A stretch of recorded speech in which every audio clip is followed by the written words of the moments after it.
Just for some background, I'm a male and currently 25.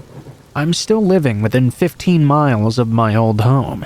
This happened when I was about 8 or 9 or so, making my sister around 5 or 6. We lived in a quiet neighborhood that, once I grew up, I found was actually a lower income part of town. We had some wonderful neighbors though, and it was thanks to these neighbors that a lot of potentially negative situations were avoided. At the time, my dad was working an 8-to-8 job, and my mother was a secretary at a hospital. That meant during the day, she was often at work as well. Usually my sister and I had a babysitter, but once I reached around 9 years old, I was old enough to look out for us without one. Now, mind you, this was in the 90s, which certainly were not safe, but were much safer than they are now. We also had the previously mentioned neighbors as well, who did a very good job of keeping an eye on us and our house. This particular incident was one of the very first times I was charged to babysit my sister. She was in her high chair eating whatever Mom had left for us when I got a knock on our front door. Now that was quite strange, since we never got visitors on a regular basis, other than the boy across the street who would want us to come out and play every now and then. Usually though, he'd yell my name while knocking. I was young and naive though, so I decided to open the door and see who it was. There was a locked screen door just beyond that anyway, and I'd left that closed and locked. What was the worst that could happen? Outside, I noticed there was a middle-aged man. I can hardly even remember his facial features or even his body type. I just remember his yellow shirt and dirty jeans. "Can I help you?" I asked innocently. No alarm bells going off yet. "Oh, hey there. Are your parents home?" Alright, that was the first alarm. My parents had taught me not to trust strangers. I still didn't quite fully grasp the potential danger here yet though. My mom went to the store. She'll be back any minute now. A weird half-lie. I could have said she was there but in the shower, or she was laying down upstairs or something. I'm glad I didn't tell him she wouldn't be back for quite a few hours though. Looking back, it's quite scary how naive I was. "Well, that's no problem. Hey, so, look, my dog went missing, and I think it went into your backyard. You mind if I come in and we can go check it out together?" I may have been dumb, but I was not that dumb. There was no way in hell I was letting this stranger into my house, especially with my little sister there as well. She was my first priority. Sure, I also didn't want any harm to fall on me, but she was my baby sister, and it was my job to keep her safe right now. I should have closed the door right then and there, but once again, I went with a less safe but still not totally dumb route. "Well, maybe the gate's unlocked. If you want to go check the backyard, I guess you can try." I promptly closed the door in his face. Now, of course, I was very curious if there was actually a stray dog in my backyard. Dogs are great after all. Even with that weird guy being around, I was pretty interested to see how his search in the backyard would go.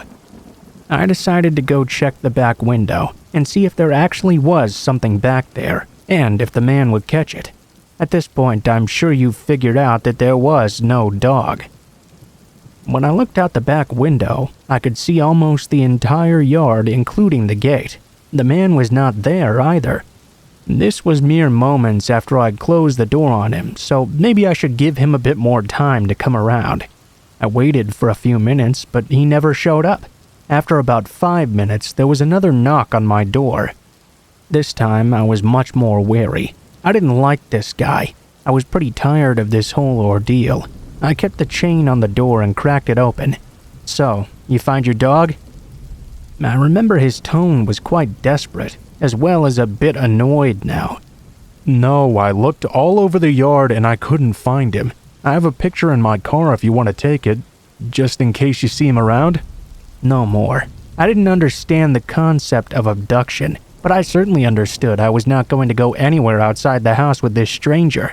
I told him he could just leave it in the mailbox if he really had one, and we'd keep a close eye out, once again slamming the door in his face. What follows is what really creeps me out to this day. Looking back, I'm freaked out I came that close to exposing my sister and myself to danger, but this really scared the shit out of me. Suddenly, there was more knocking on my door. But not the screen door separating the front door itself. Like I mentioned previously, the screen door had been locked. I wasn't sure how he'd opened it, but it freaked me the fuck out. I took my sister to my bedroom and crept back out to the kitchen where I could see out onto the front yard. I saw the man quickly running back to his car, while my saint of a next-door neighbor, Joan, stood on her front lawn, watching him very intently. It took a long time for me to all add it up, and honestly, I forgot about it for a while. When I finally remembered it all, I couldn't really believe that actually happened to me. I never told my parents, and I'm still debating on actually telling them now. I don't want to unnecessarily upset them with something they can't change. Maybe it's an important story to tell my two younger sisters just as a life lesson. Oh, by the way, I forgot to mention, it turns out he had ripped the corner of the screen door and unlocked it that way.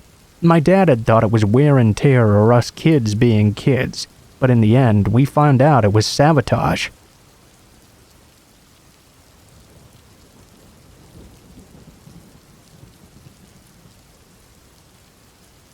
I'm a 30-year-old woman living in Texas, and I've met my fair share of creeps. But what happened to me yesterday takes the cake. I don't drive, and I work in another city, so I have to take the bus to and from work. Mostly I use the same stops on a daily basis. I just started using public transportation last year, so I'm pretty comfortable with it by now. That makes yesterday's experience all the more unnerving. I'd gone to the store after work to grab some soda. I had a reusable bag with 2 liters in one hand and my purse in the other.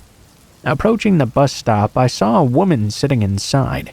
While I'm normally pretty shy and won't sit down if someone else is in there, I considered doing so this time.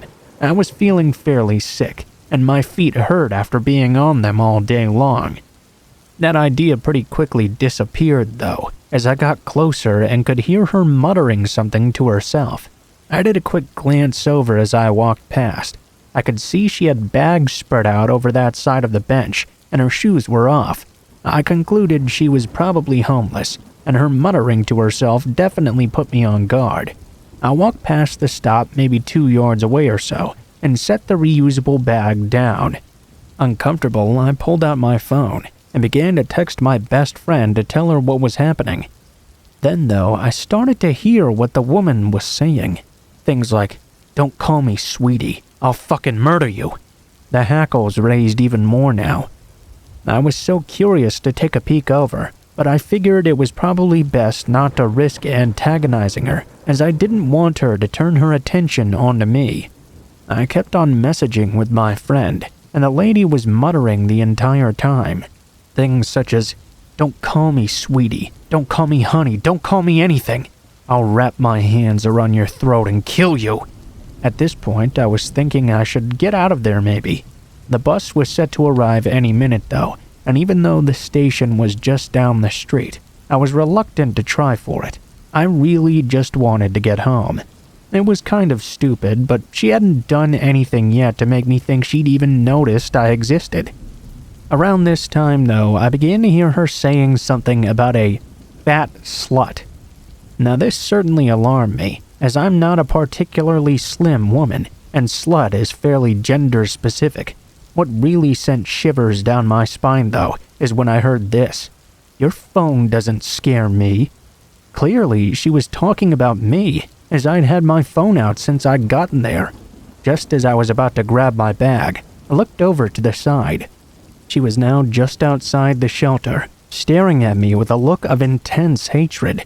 There was still maybe 1.5 yards between us, but not enough to make me risk leaning over to pick up that bag and possibly give her an opening to attack. She started again about how I've got to stop calling her all these things. Now I could hear the other stuff I had been missing before, though. Things about how she wasn't going to fuck me, she wasn't going to worship me, I wasn't going to cost her her morals or her relationship with God. All kinds of insane stuff. I was looking anywhere but at this woman. I was completely terrified. She started to talk about murdering me and wrapping her hands around my neck. She sat back down, and I idiotically was frozen to the spot. I felt like I didn't even dare to lean over, even now that she was a safe distance away. This was taking place next to a very busy road as well, that connected directly to a highway. It gave me a false sense of security, I suppose. She kept up her muttering, staring at me the whole time. I slowly came to the conclusion that my bus was not coming anytime soon. Now I was in near tears. Suddenly, she jumped up. She was much more vehement now, and I was completely terrified, the most scared I'd been in my life. I could see a man crossing the street. As he stepped onto the sidewalk, I took a deep breath and hoped for the best. I leaned over to grab my bag, and I noped the fuck out of there, watching over my shoulder the entire way. I walked over to the next bus stop and immediately called the police, who connected me to the right department. I told them what happened, although my physical description wasn't very good. I'd hardly even glanced at her after all because I was really worried about antagonizing her. Not long after, a family member happened by and gave me a ride home. Turned out I didn't have to bother with the bus at all. My brother lives in an apartment complex just down the road from that stop, and he told me she'd been sleeping there for about a week. He had a minor encounter with her last night, so I guess in the end they didn't find her. She was gone this morning though, and still gone this afternoon, so perhaps someone else complained. I hope so, because not only do I fear for the safety of people who come into contact with her, I feel really sorry for her as well, and I hope she can get the help she needs.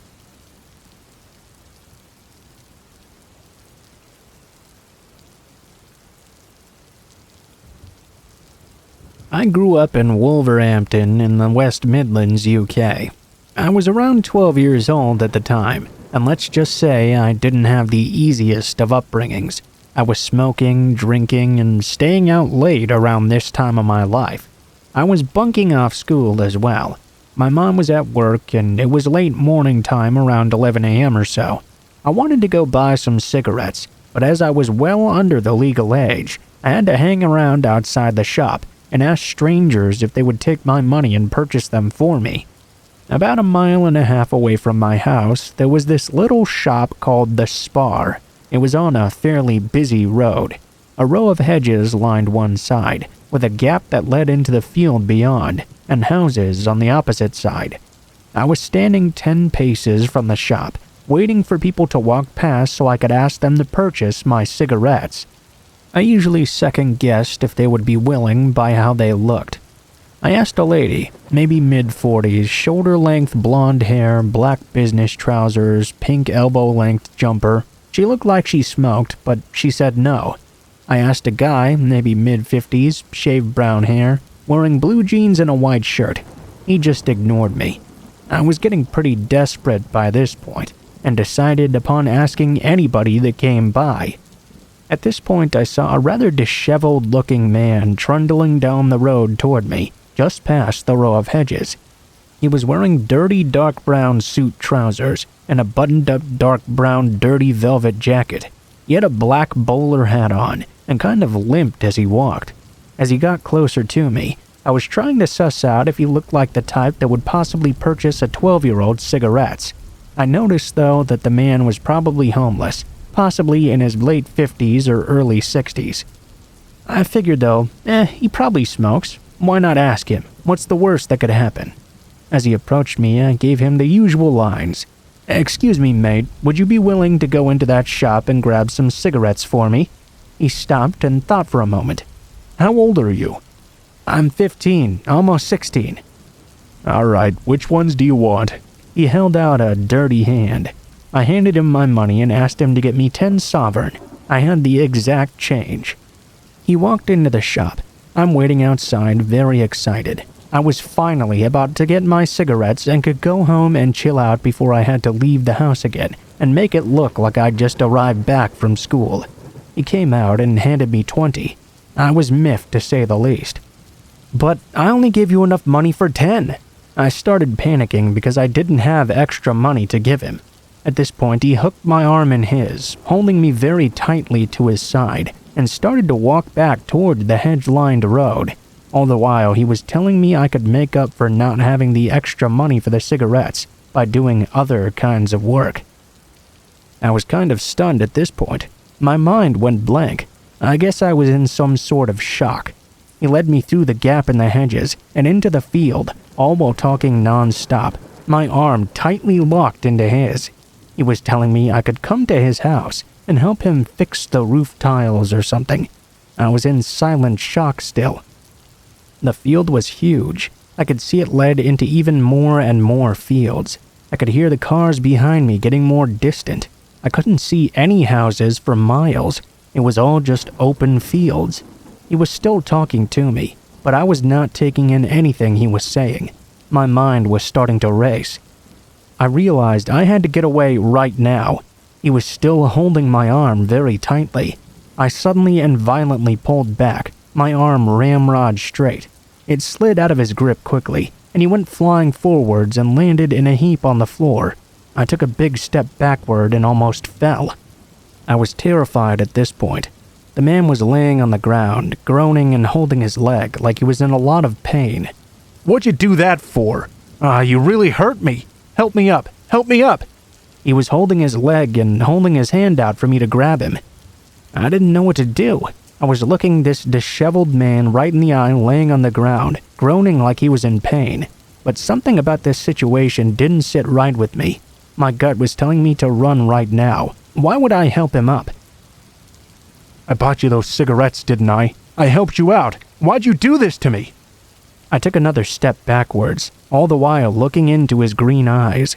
All of a sudden, he stopped groaning and asking for me to help him out. He pointed his finger at me, looking me dead in the eyes, and said, "You're a smart girl, huh?" It was like an electric shock ran through my body. I turned and ran. I didn't look back. I just ran as fast as I could. When I'd gotten off the hedge-lined road and turned into the next one, I slowed down, completely out of breath. I started bawling my eyes out and shaking uncontrollably. I had to keep checking behind me, catching my breath, and couldn't stop running until I got home. Needless to say, I was terrified to bump into that man, and I never tried to buy cigarettes from that shop ever again.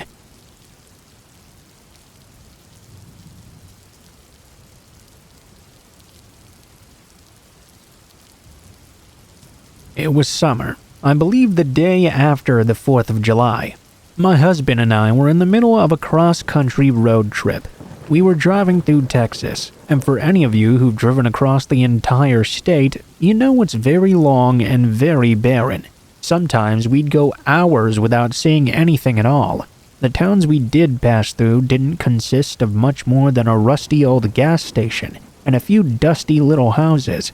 Looking out the window, you would swear you were driving through the same 5 miles of desert over and over again. I had just started to get a bit of a headache, and my husband suggested I take a quick nap to get rid of it. I remember allowing myself to doze off as I watched the beautiful colors of the desert sunset.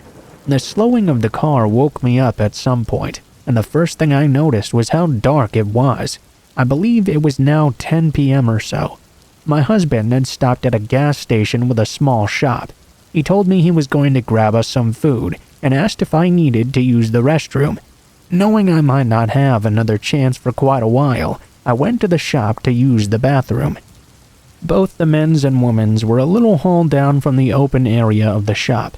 I was groggy and tired and realized how badly I needed to go, so I quickly shuffled my way into the restroom. As I made my way the short distance from the door to the nearest of the 2 stalls, I made eye contact with a woman coming out of the other one. She didn't quite look homeless, but she was definitely messy looking. She had wild gray hair, almost shoulder length, if it hadn't been sticking out every direction from her head. It looked like she hadn't had a shower in weeks. She was wearing ragged-looking clothing as well, a pair of ill-fitting black workout shorts, and I remember noting her foam flip-flops, several layers on top, one of them being a large purple and green coat. Keep in mind this was Texas in July. She was also carrying something tied up in a plastic grocery bag. I gave her a quick smile as our eyes met, and she just stared at me in return. Then her face turned wild and intense looking. Her eyebrows furrowed as if she was angry, and her eyes had a wild look. She almost looked at me like she was hungry, and this is when I first felt the twinge that something was wrong. I tried to brush it off though. She waddled over to the only sink, and I took my time shutting the stall door. Something about her posture in front of the mirror struck me as odd. I was trying to figure it out. She was standing with her body angled toward me, but her face turned toward the mirror. Her body was tensed as well, as if she was about to pounce into action. I wasn't sure why, but I felt uncomfortable in that moment. I'd regretted leaving my purse and cell phone behind. I shut and locked the stall door and took my sweet time using that toilet. I wanted to wait until she was gone before I left the safety of that stall. I even stayed there long after I had finished, but I could see the woman was still there. I waited even longer. Finally, I heard the smacking of her flip-flops as she made her way over to the door. I heard it open and slam closed. The door was pretty heavy and slammed the same way it did when I had entered. I stayed for a moment and allowed the wave of relief to wash over me before I reached out for the lock. Then though, I paused, only fingers away from unlatching it. I stayed completely silent so I could manage to confirm what I thought I'd just heard. Yes, breathing. The woman had only pretended to leave. At this point, I was scared and confused. Why was she trying to trick me into thinking she'd left, only to stick around and be silent as possible? Something was very wrong here. I stayed in the stall even longer, feeling trapped. This time, it must have been at least 20 minutes, but I had no way of knowing for sure. I could tell from the direction the breathing was coming from that she had positioned herself in the far corner, right next to the door, far enough away that I couldn't make out her feet. Finally, I heard her leave. This time, I even waited a few minutes to make sure she didn't try that trick again. I slipped out of the stall, quickly washed my hands, and rushed down the hallway back to the store. It was pitch black outside. I had no idea where she was, but she couldn't have gone far. A large man was checking out at the register, so I waited near a window display until he left the store and quietly slipped out just behind him. Sure enough, crouched right outside the front door was that same woman. She seemed surprised for a moment before she stood and turned away, walking very quickly around the side of the store. My husband was waiting in the car and asked me if I was okay, since I'd taken so much longer than usual. I told him I would tell him all about it once we were away from that store. People I've told this story have many theories. The two most common were that she was a druggie that wanted to mug me, or that she worked in sex trafficking or something. I'm open to any of your theories. I tried to see if there was anything in the news from around that time, but I couldn't figure out exactly where we were when this happened.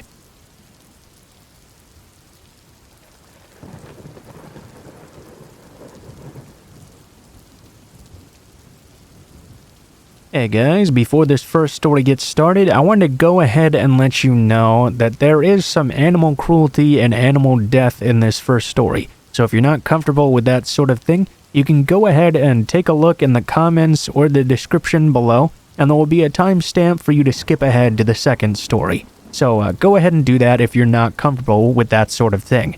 Thanks for the understanding. When I was 16, I got my first job at a local fast food restaurant. Of course, since I was in school during the day, I had to work a second shift job. I was hoping that by working, I would be able to save up some money to buy my own car. Until then, however, I had to walk home to the restaurant when I got off work. It really wasn't that bad, since the restaurant was in the town I lived in anyway. The walk was maybe a little over half an hour or so. The only bad thing about it really was that I had to walk past this lightly wooded area that always gave me the creeps. It was pretty dark as well and not fenced off, which made it even freakier to me. Both of my parents worked early in the morning, and even if they didn't, they likely wouldn't have come to pick me up anyway, since it was such a short walk. One Friday night in the middle of summer, I had just gotten out of work. It was around midnight, since the store had closed at 11 p.m. I got everything cleaned up and began my walk home. It was a really nice night out actually, as I was walking along the town street. The sky was extremely clear, and I found myself constantly looking up at the constellations. They were particularly bright tonight. I was looking forward to arriving home and taking a long shower, then maybe playing some video games before going to bed. I did begin to get a little apprehensive though as I walked by that wooded area. It was right by a road that led away from the main town road and off to a housing area that I lived in. It wasn't even that far to go really. It bugged me though because there were no street lamps at all in that area. It got very dark very quickly, and I wouldn't get light again until I turned onto the next street where the houses were. I made the turn onto that dark wooded street and tried my best to pace myself as I walked along. Hurrying surely wasn't going to help me. For some reason, I found I always got a lot more frightened whenever I tried to run or hurry. Not sure why. I guess if someone saw me running, I would have been quite humiliated.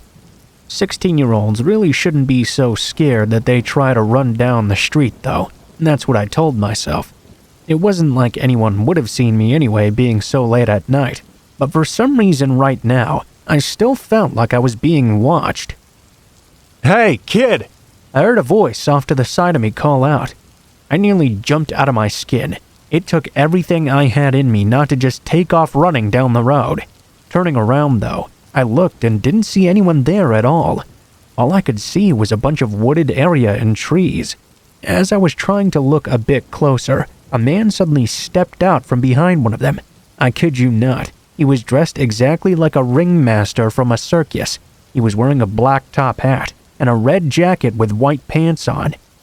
He was very neat for having just been in the woods, and he had this big smile plastered across his face.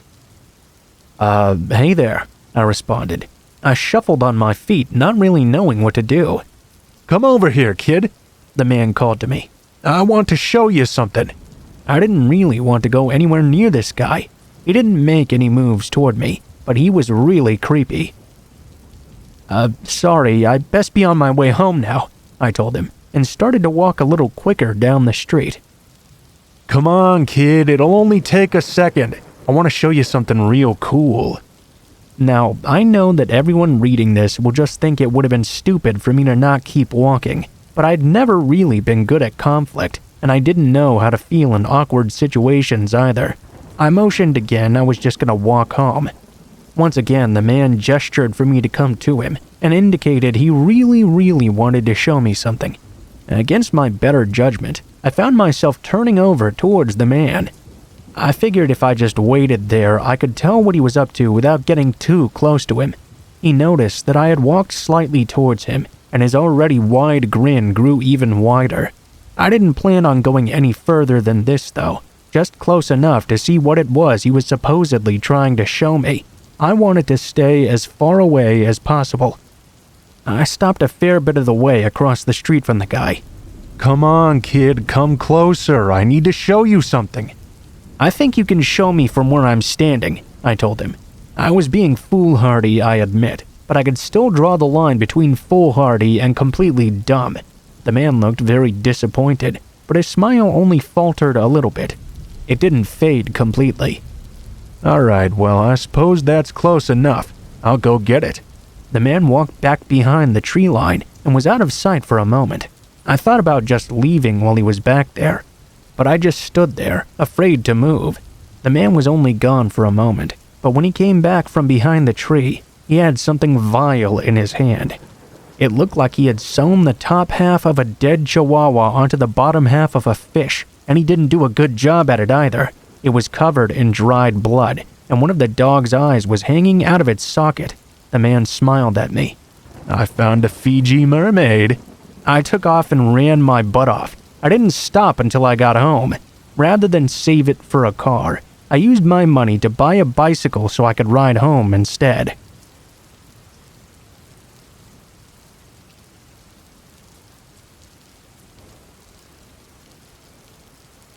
One of the worst decisions I made in my entire life was on the commute to my college. At first, it seemed like a really good idea, as I drove 5 miles to the train station to take it into the city. I could do any last-minute studying on the train, which I took much advantage of.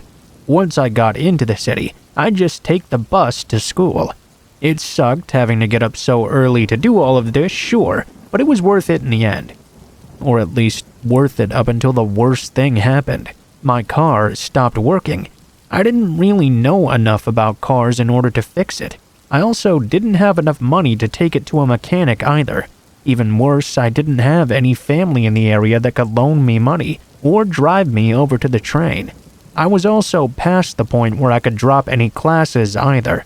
If I didn't find a way to get to school, I would be failing them this semester.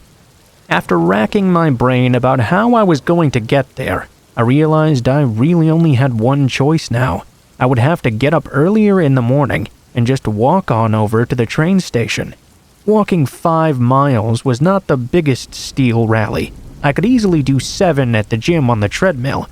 But walking along the side of the road where people drive along was much harder than walking or running on a treadmill in a gym.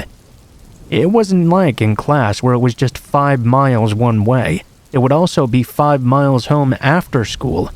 But I didn't really have a choice now, did I?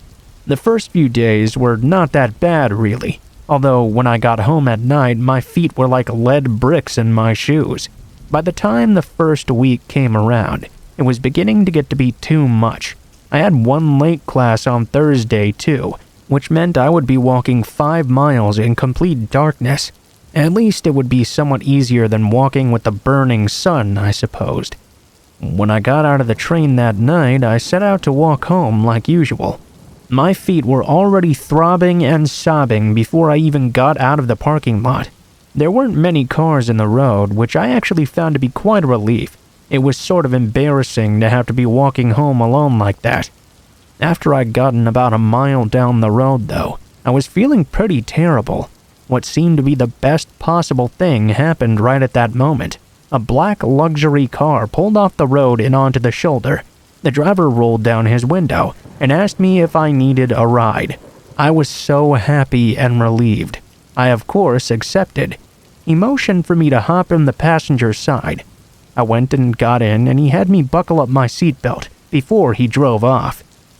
Although I really appreciated this ride, I had to admit the whole situation was rather uncomfortable. Being in the car with someone I didn't know at all. He was actually much bigger than me too. It was not a pleasant feeling. The man asked me where I was going, and when I told him, he nodded. He asked me what I was doing walking around so late at night in the middle of nowhere. I explained my whole situation to him. He nodded. He knew where we were going and told me he had been in the area for quite a while. After this short talk, the man basically stopped talking to me altogether. He just stared straight ahead and didn't speak another word to me. It was kind of unnerving, actually. I felt like I should try to talk to him at least a little bit, considering he was doing me a really huge favor right now. But it seemed like he didn't want to have anything to do with me. Therefore, I just kept quiet and looked forward the entire rest of the ride as well. Though very short, it was dreadful. It seemed like much longer than a 4-mile drive. I lived down a road with a few other houses on it, and everyone had already gone to bed by the time the car pulled up. I pointed my house out to the man. He drove me to it, but stopped before he got to the driveway. When he pulled over, I was very eager to get out of the car and be on my way. I grabbed my book bag with my right hand and was about to get out when the man finally reacted to me. After I opened the latch, the man, who was absolutely huge, reached over with his right hand and gripped my wrist tight. He grabbed it so hard it actually started to hurt a lot. I cried out in pain. I looked over to the man, who I now saw had a completely crazed look in his eye. I asked him to please let go of me, and he just began to laugh at me. I struggled against him, and he held me very firmly in place. I was freaked out now. I wasn't sure what to do in this situation. "Please stop it," I asked the man. The ride wasn't free, you know, was all the man said. To my horror, while he still held my wrist firmly, probably giving me bruises, he did something even more terrifying. He reached down with his left hand, and he slowly undid his fly. My eyes grew as large as plates while I watched. The guy reached into his pants. I yelled at him to stop and tried to tell him I wasn't gay, not that it mattered at all. I also tried yelling for help, but the houses on my street were so spread apart it was unlikely anyone would come to my aid. With strength much greater than mine, the man started moving my hand closer to him. I kept on trying to pull away, using every bit of strength I had. It was really starting to hurt now with how firmly he was holding me. I dreaded the idea of even having to touch this guy, but not knowing what else to do, I did the only thing I could think of. I was still trying to pull away. Part of the strength was used to keep trying to move my wrist down as well. In a flash, I shifted my force downward, along with the force he was already using to move my hand. It ended up with him slamming his own fist right into his balls so hard that he yelled and let go of my arm. I was pleased. Thankfully, I hadn't had to come into any kind of contact with him. I immediately grabbed my things and jumped out of the door and made a mad sprint to my house. As I tried to grab my keys out, I looked behind me. I saw the man struggling to get out of the car as well. Fortunately, I was able to get my keys out and get in the house before the man could get to me. I grabbed my phone and screamed that I was calling the police. He hopped in his car and took off like a bat out of hell. I breathed about 20 sighs of relief in that moment. The following day, I put up an ad on a school bulletin board advertising for a rideshare on the way home. I found one so quickly, in fact, that I kicked myself for being stupid and not having simply done that before.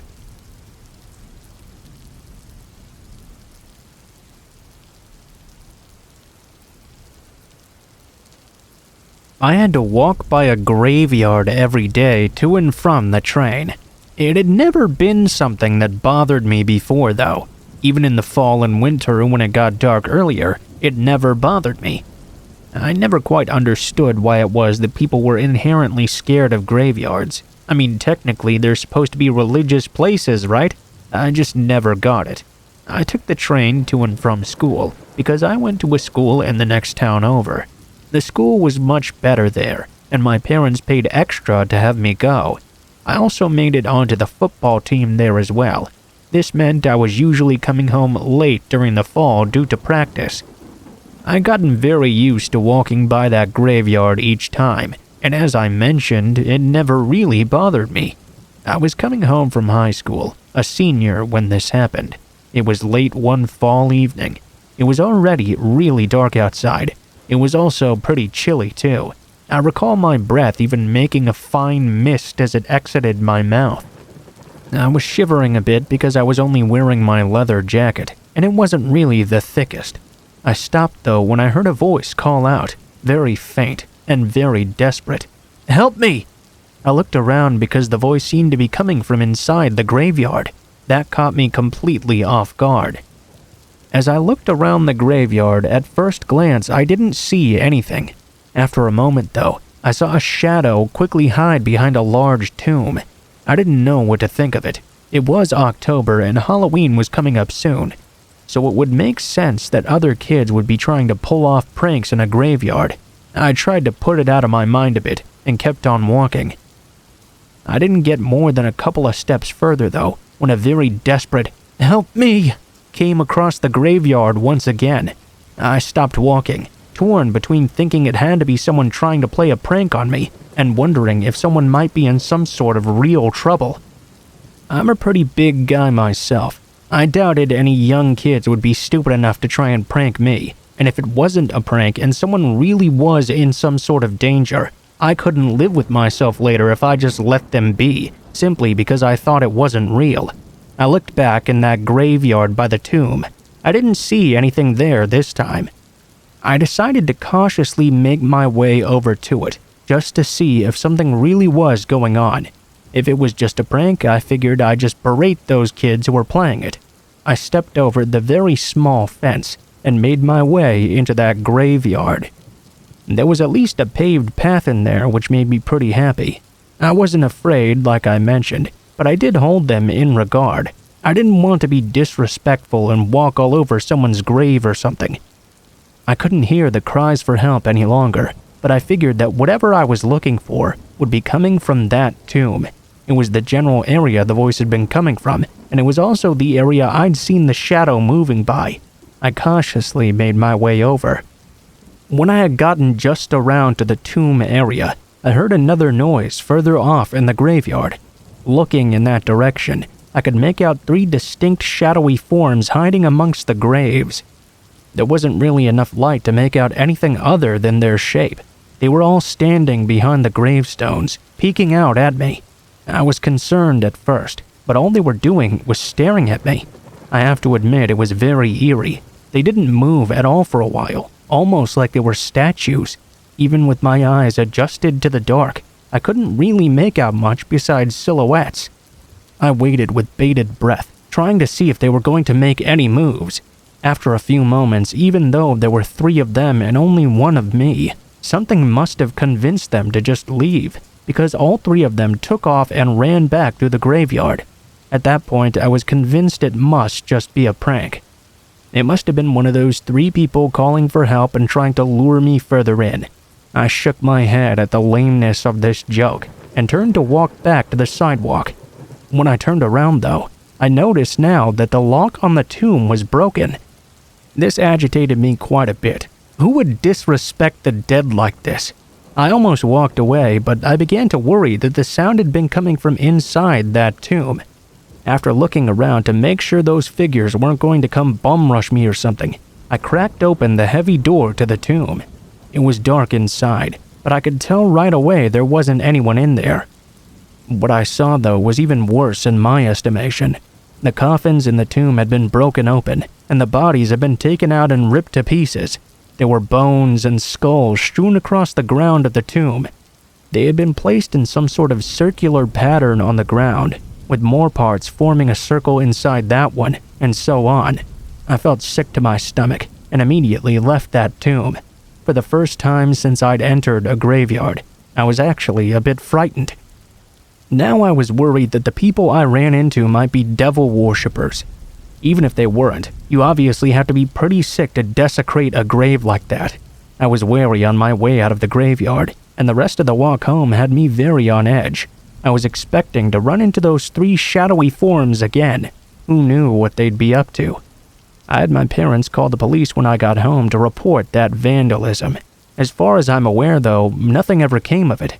No one was ever caught, but every time after as I walked by that graveyard on the way home, I swore I could see those 3 figures peeking out and staring at me as I walked by the graves.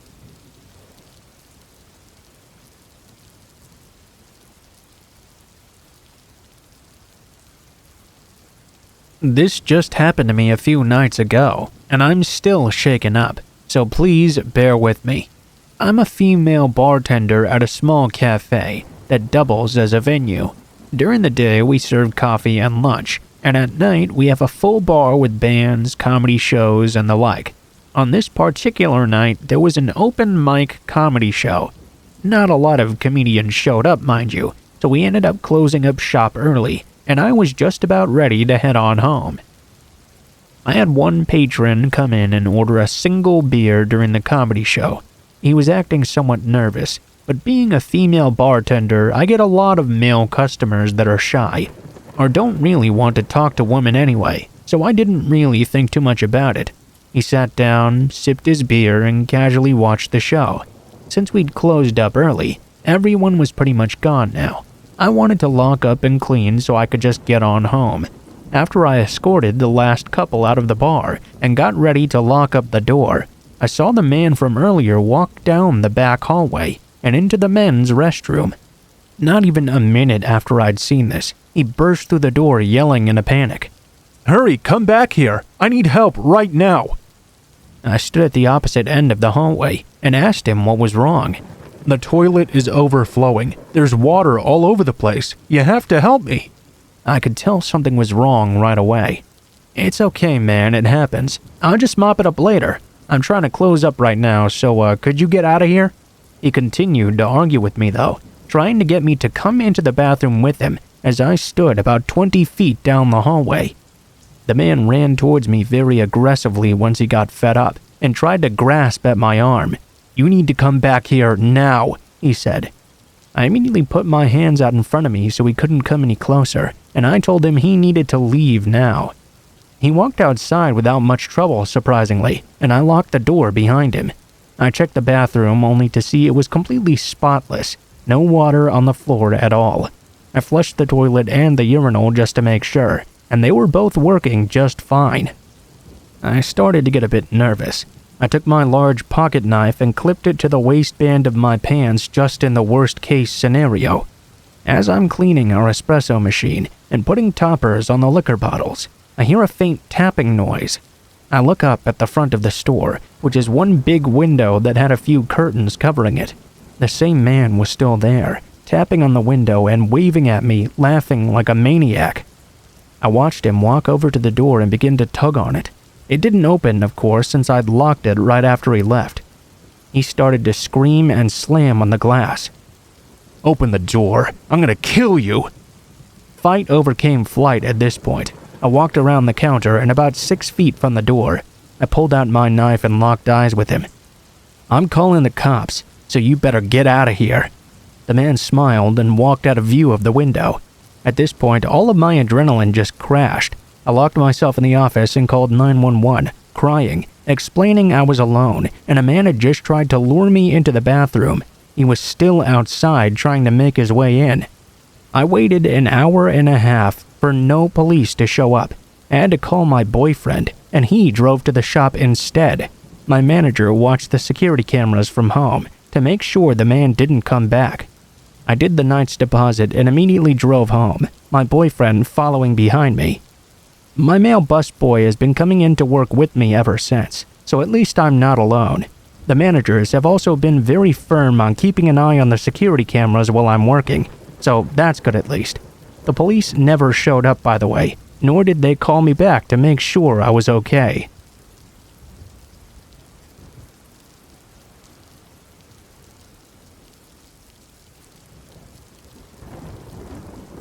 This story includes a lot of paranoia and may be a long shot, but anyway, here we go. My family and I lived in a nice house in a relatively friendly town from the time I was 6 all the way until I was 11. The town was generally very safe, other than the time some guy tried to lure my sister into his car. From the very day we moved in, for some reason the neighbors across the street really hated my family. We were never quite sure why, really. We figured it was because my mom had accidentally parked on their side of the street the first time we visited the home. Regardless, we embarked on a 5-year battle with them that continued back and forth until the day we inevitably moved out. This story comes from the strange and somewhat creepy/unexplainable things that occurred while we lived across the street from them. The husband and father of that household was in his mid-40s, I believe. He was bald, and he always gave me this real creepy vibe. He would always stare at his teenage daughter, or my mom. For the sake of the story, we'll call him Joe.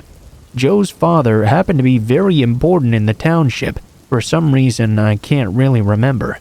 This meant that Joe pretty much thought he ran my street, the neighborhood, and basically anything within a 2-mile radius of his home. He really did whatever he pleased. This included taking my mom's parking spot, cursing and yelling at us, staring at us, and giving us dirty looks as well.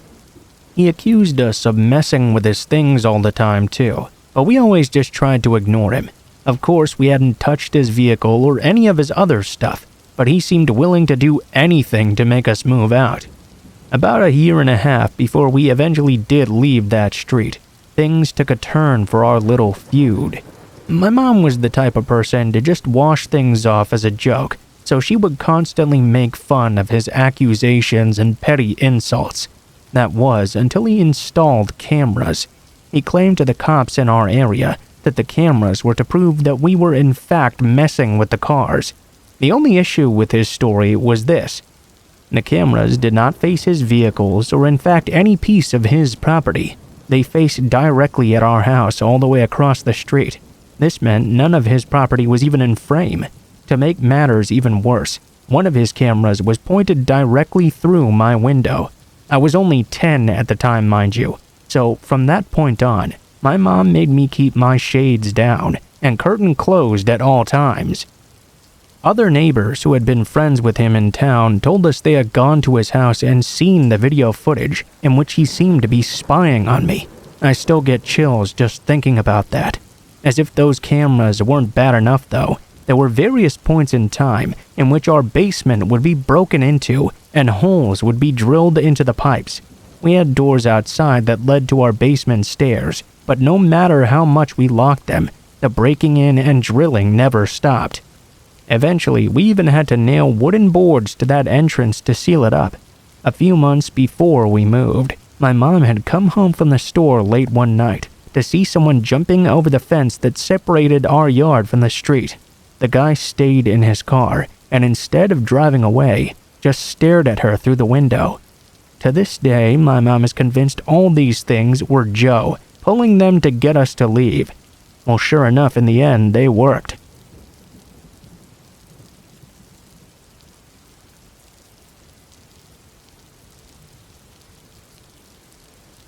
This happened a few days ago, and I'm still pretty shaken up about it. On Friday afternoon, I got a call from my friend named Sarah, asking if I wanted to meet her and another friend named Lisa at Dunkin Donuts, as we hadn't seen each other in quite a while. The Dunkin Donuts was a 15-minute walk away from my house, so I decided I would walk there instead of driving. Besides, the weather was very nice that day.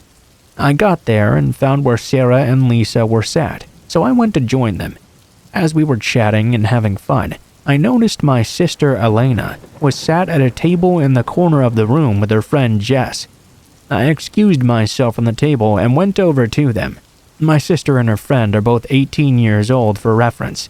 My sister still lives with my parents, whereas I live alone. They were sat at a table with 3 seats, so I went to sit down and catch up with both of them. They both jumped up a little bit, but then looked more relieved than anything to see me. Immediately, Elena whispered to me, "Don't look now, but the guy in the blue shirt over there, I think he's following Jess and I." I glanced over and saw a middle-aged man sat at a table facing away from us. He's passed our table a good 5 times in the past 20 minutes to go to the bathroom, but he always walks slower whenever he passes us by, she continued.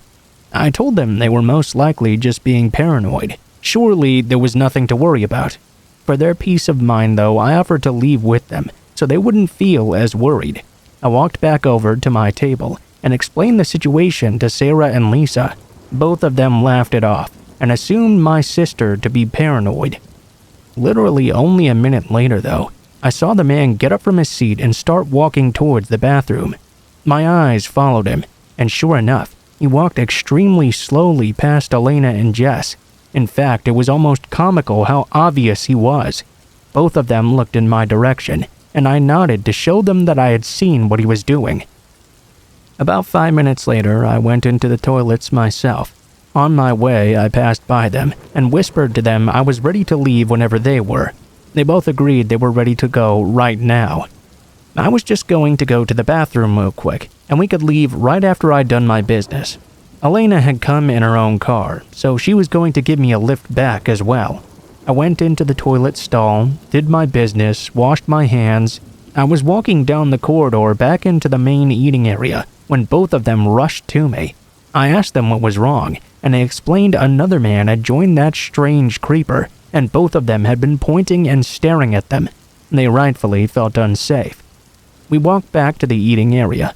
I put my money on our table and explained to Lisa and Sarah that I was taking off. I would explain what was going on when I got home. We all piled into Elena's car and left that creep's car in the rear view mirror. After a 2-minute drive, we reached my house. Just then, I remembered I had been meaning to return something I had borrowed from my mother, so I asked her to drive me with them, since they were going there anyway. I jumped out of the car to get what I needed when my phone rang. It was Elena. She explained that car from those 2 men had driven past and pulled into a random driveway. The driver of the vehicle was for sure the creep from Dunkin Donuts. I looked out my window. Sure enough, there was a car there which didn't belong to the owner of that house, parked right in their driveway. I ushered the girls into my own home and locked the door tight. I instructed Elena to take a photo of the car and its license plate, and I told Jess to call 911, as she gave the operator more information about the man than I could. Elena took the photos, and we sort of gathered around Jess as she was speaking to the operator. She had just finished telling the story. I I heard the operator assure us the police would be at my house soon. A few minutes passed by, and there was a loud knock at the front door, followed by a voice shouting through it. "It's the police! Open up!" We all did a sigh of relief as I went to go open the door. Jess told the operator it seemed they had arrived, and then she hung up. I was just about to unlock it when I had the thought to look through the peephole at the top of the door first. I peered through, only to see there was no police officer. It was that same guy. I froze in fear. I didn't know what to say. "We didn't call the police," I managed to shout back to the man through the door. Elena and Jess were both confused as to why I just said this. "We had a call, sir," the man shouted back. "You have the wrong address. Go away," I yelled. I informed the girls it was that same creep at the door, not an officer. They were both extremely scared now, as was I.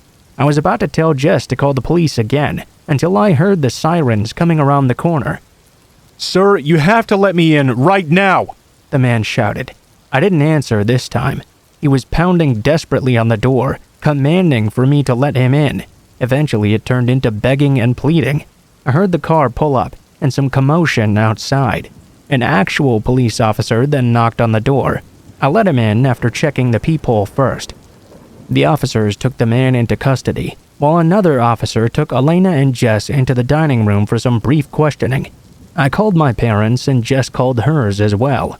Both were here extremely quickly once we told them everything that happened. The man was found with a kitchen knife on his person and some other weapons in his car as well. Who knows what could have happened if I hadn't looked through the peephole first.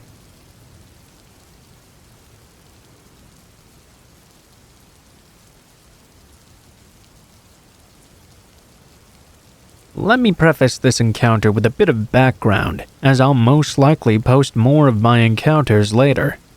You see, I'm in my mid-20s, but due to my father's work, I've been all over the globe. In the space of 11 years, from 8-ish to around 19, I lived for varying amounts of time in 5 different countries, while visiting about 6 or 7 more. All of this is not even including my home country, and very short holidays as well. Coupled with my bipolarity, type 1 with rare MDEs, and functioning insomnia, it made me keep a meticulous journal from the moment I could write. This has also allowed me to have a whole truckload of experiences that make me feel very fortunate. Of course, for all the good, there's some bad ones mixed in every now and then. For the past 10 months or so, I've worked as a night porter in a pretty well-known hotel in a medium-sized city in the UK. This place has been around for decades and is immensely popular for its funeral teas and wakes, as morbid as that might be. This is because it's right across the road from one of the larger local cemeteries, about 1 kilometer from one of the larger churches, and to top it off, less than 3 kilometers from the crematorium. It's perfectly situated for the mourner's business, to say. So, a couple of weeks ago, I had almost finished up my shift when the sweet old guy that's the cemetery's groundskeeper came in, on the verge of tears. His name is Jacob, and he was the epitome of an adorable, kind old man. He even volunteered to work there, even though he was retired. That's just how nice he was. Yeah, Jacob came in about 7:50, as I was waiting for the morning shift folks to turn up so I could go home. He started blabbering incoherently, as emotionally overwhelmed people tend to do. I tried to calm him down and asked if he wanted a cuppa. Obviously, that was a yes. 5 minutes later, he was sat down with a cup of tea, telling me about what was wrong. Some idiot had jumped the fence and overturned a bunch of headstones and spray-painted vile crap on the epitaphs, even partially dug into some graves. By the time he'd calmed down fully, I said my shift was finished now, and I told him I'd help him get them upright at the very least. The man was just too nice, but I couldn't just leave him like this. Roll on a couple of hours and all the stones were back in order. I went home shattered. Those things are heavy as hell. I was happy to have helped though. I told my work I'd probably be a little late the next morning, and they understood. Anyway, I get to my shift a couple hours late. Turns out I'm going to be on my own after 2, as my colleague's second job needed him in early as hell. 2 a.m. comes around. Everything was almost in order. I was just adding the finishing touches to a large funeral tea in one of our function suites when I heard a knocking noise. At first, I thought it was someone in the room upstairs walking the halls or something, and dismissed it. But the knocking happened again, and became slowly louder. Third time's the charm, I suppose. I found the source, one of the fire exits next to the function suite. More specifically, the fire exit directly across from the cemetery. Obviously, I was not going to open that door. I couldn't even if I wanted to. They were all alarmed at night. That didn't matter though, as the knocking suddenly stopped. Not for long though. It started again from another fire exit, closer to the car park and front exit. It was much louder now, so I knew exactly where it was coming from straight away. It stopped again. In a minor panic, I sprinted my way towards the front door and made sure it was locked. Then I grabbed the night porter's best friend from behind reception, a walking stick. I could see my visitor's silhouette in the car park, walking slowly towards the entrance in the darkness. Definitely a man, at least a foot taller and a little bit broader than I was. He was wearing one of those stupid ankle-length goth trench coats with a hood and buckles by the billionfold. The man stopped just outside the light. He was obviously staring at me. I could faintly make out a creepy, shit-eating grin on his face. He started to take something from behind his back. I braced, wondering what he was going to do. It looked like he had a very large brick or something. I thought he was about to smash the front door open and attack me, but instead he did something far stranger. He placed this brick-like thing on the ground slowly at his feet. Then, with a very weirdly chipper demeanor, he waved and flashed a toothy grin at me before fading away into the darkness towards the cemetery side entrance. Needless to say, I waited and checked the cameras around the building before venturing out to see what he'd left there. It ended up being one of those small headstone markers with the words, "You forgot this one," sprayed all over it in bright green paint. To add even more creep factor, the stone was for a bloody baby's grave, and an old one at that. Not cool at all. I locked up again and phoned the police. A couple hours later, and a lot of footage from the CCTV scanned, the police left with only a fuzzy frame shot of him that was basically a shape of darkness on darkness, and nothing else to go by.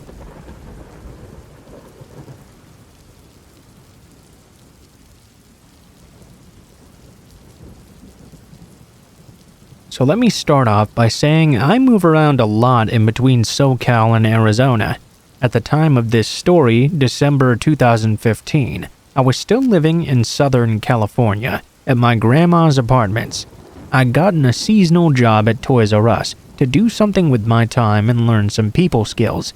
I'm a 24-year-old girl and have pretty extreme social anxiety. I find it really hard to talk to people sometimes, so I figured this job would help me out a bit. Another important thing to mention, my grandmother is on a government program with reduced housing cost and has a 2-bedroom apartment ever since my grandfather passed away. Due to the annual check at her complex though, she's supposed to be the only inhabitant of her dwelling.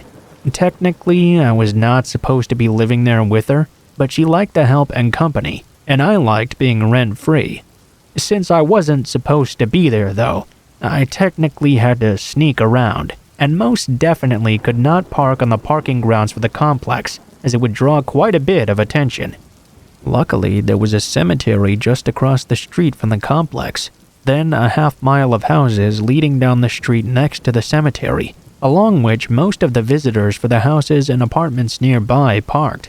I was getting rent-free and staying with my grandma, which was awesome to me, even if it meant I had to park half a mile away and walk. So, all was well for a few months, from when I got the job in October, minus a scary incident with a stalker at work. Eventually though, they started putting me on night shifts, which I definitely didn't mind since I tended to be a night owl anyway. Also, if you've ever been on closing shift at any retail store, you know you can easily stay an hour or two overtime after the store closes, doing reshop during holiday season. It was early December at the time, so I ended up getting off work past 2 a.m.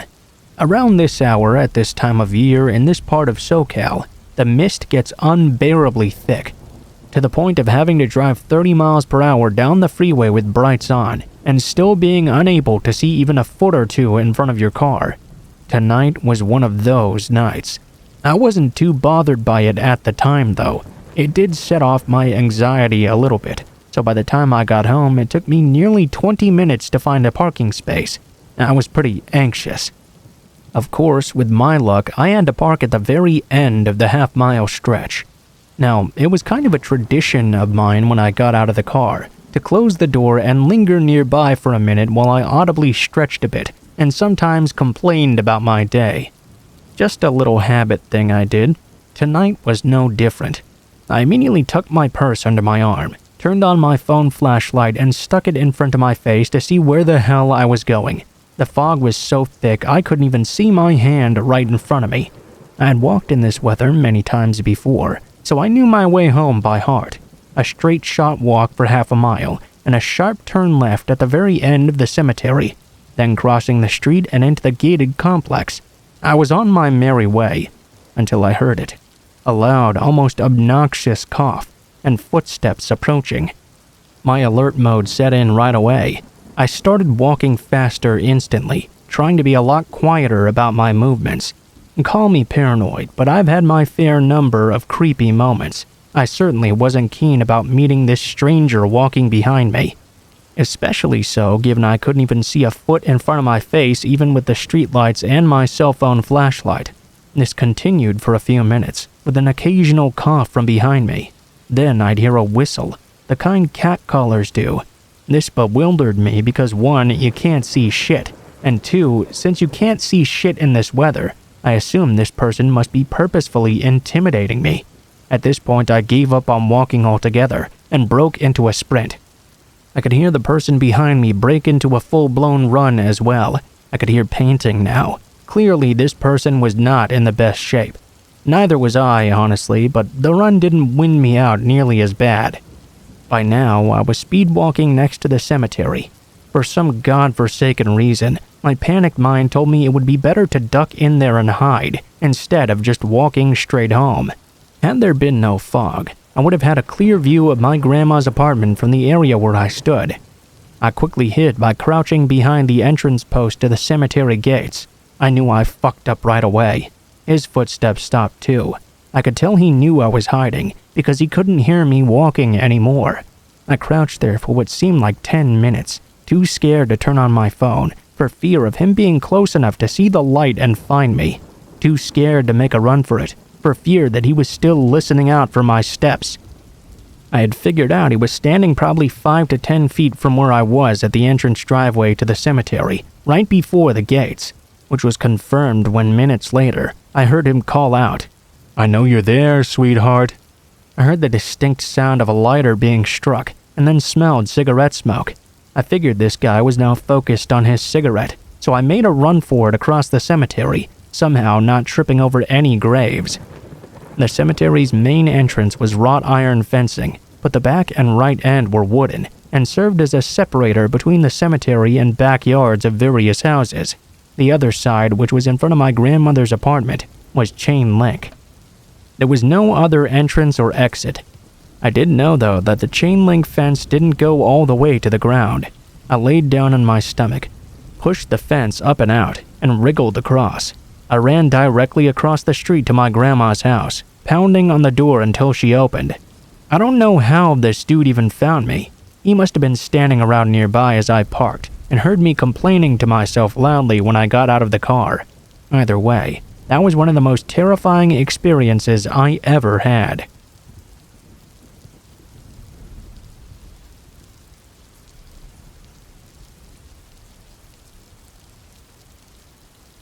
I used to go to this bar that was a bit on the seedy side, I guess I'd say. It was one of those bars that was just sort of set in against the side wall of a building. It had a very small inside, a jukebox, and a ton of neon signs.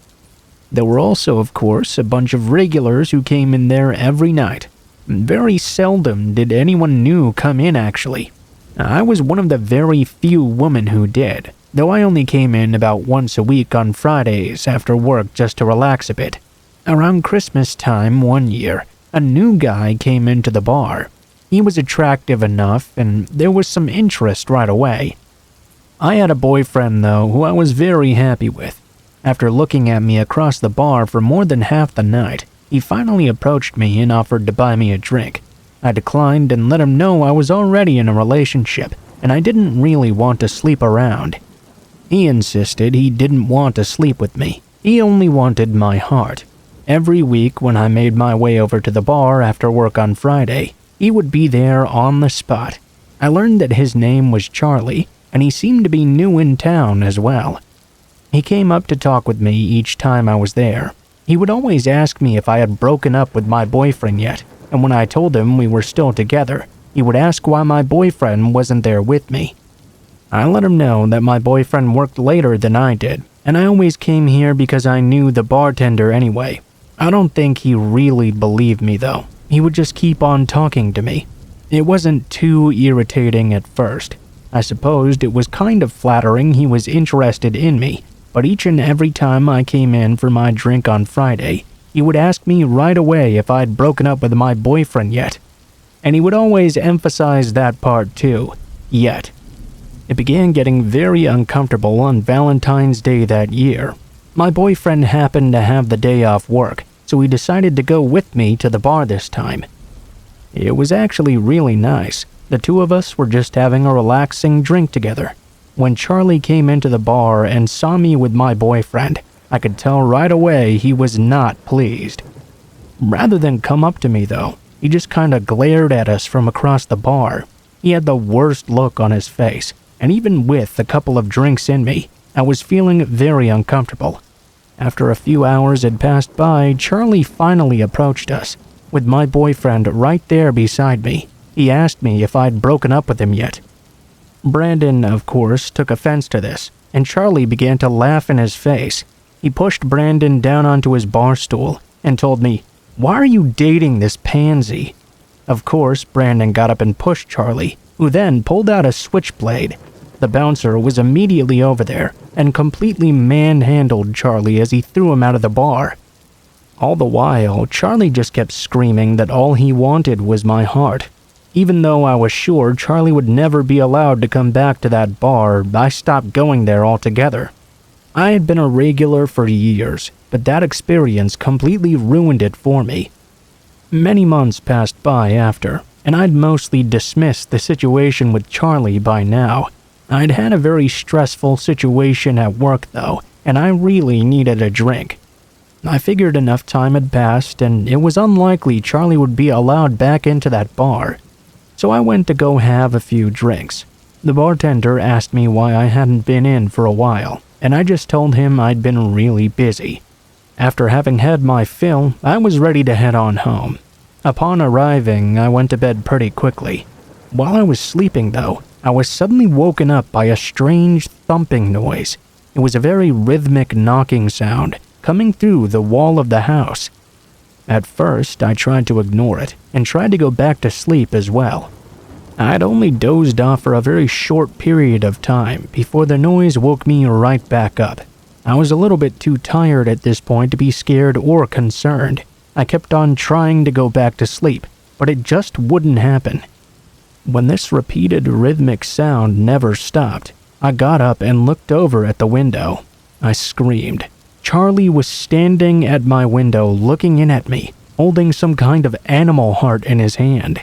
He was thumping the side of the wall with his other hand, and he had written in blood on the window, "All I want is your heart." I quickly ran to the phone and dialed 911. The police got there quickly as well, but Charlie had already fled. Fortunately, they picked him up only an hour later. He was charged, but there wasn't much they could really get him for. He insisted it was just a sick way of trying to woo me. It wasn't long before he was set free as well. The man made my life a living hell from then on. He would show up all the time, especially when I least expected it. He never really did anything. He would always just indicate he wanted my heart. I was in hell because I couldn't afford to move, and my boyfriend couldn't always be with me. I had to get a concealed carry permit to protect myself, but I always had to watch it anyway. I never knew when he'd just appear, and I never knew when he would actually do something to me either. A lot of times, the anticipation of something happening to you can be worse than it actually happening.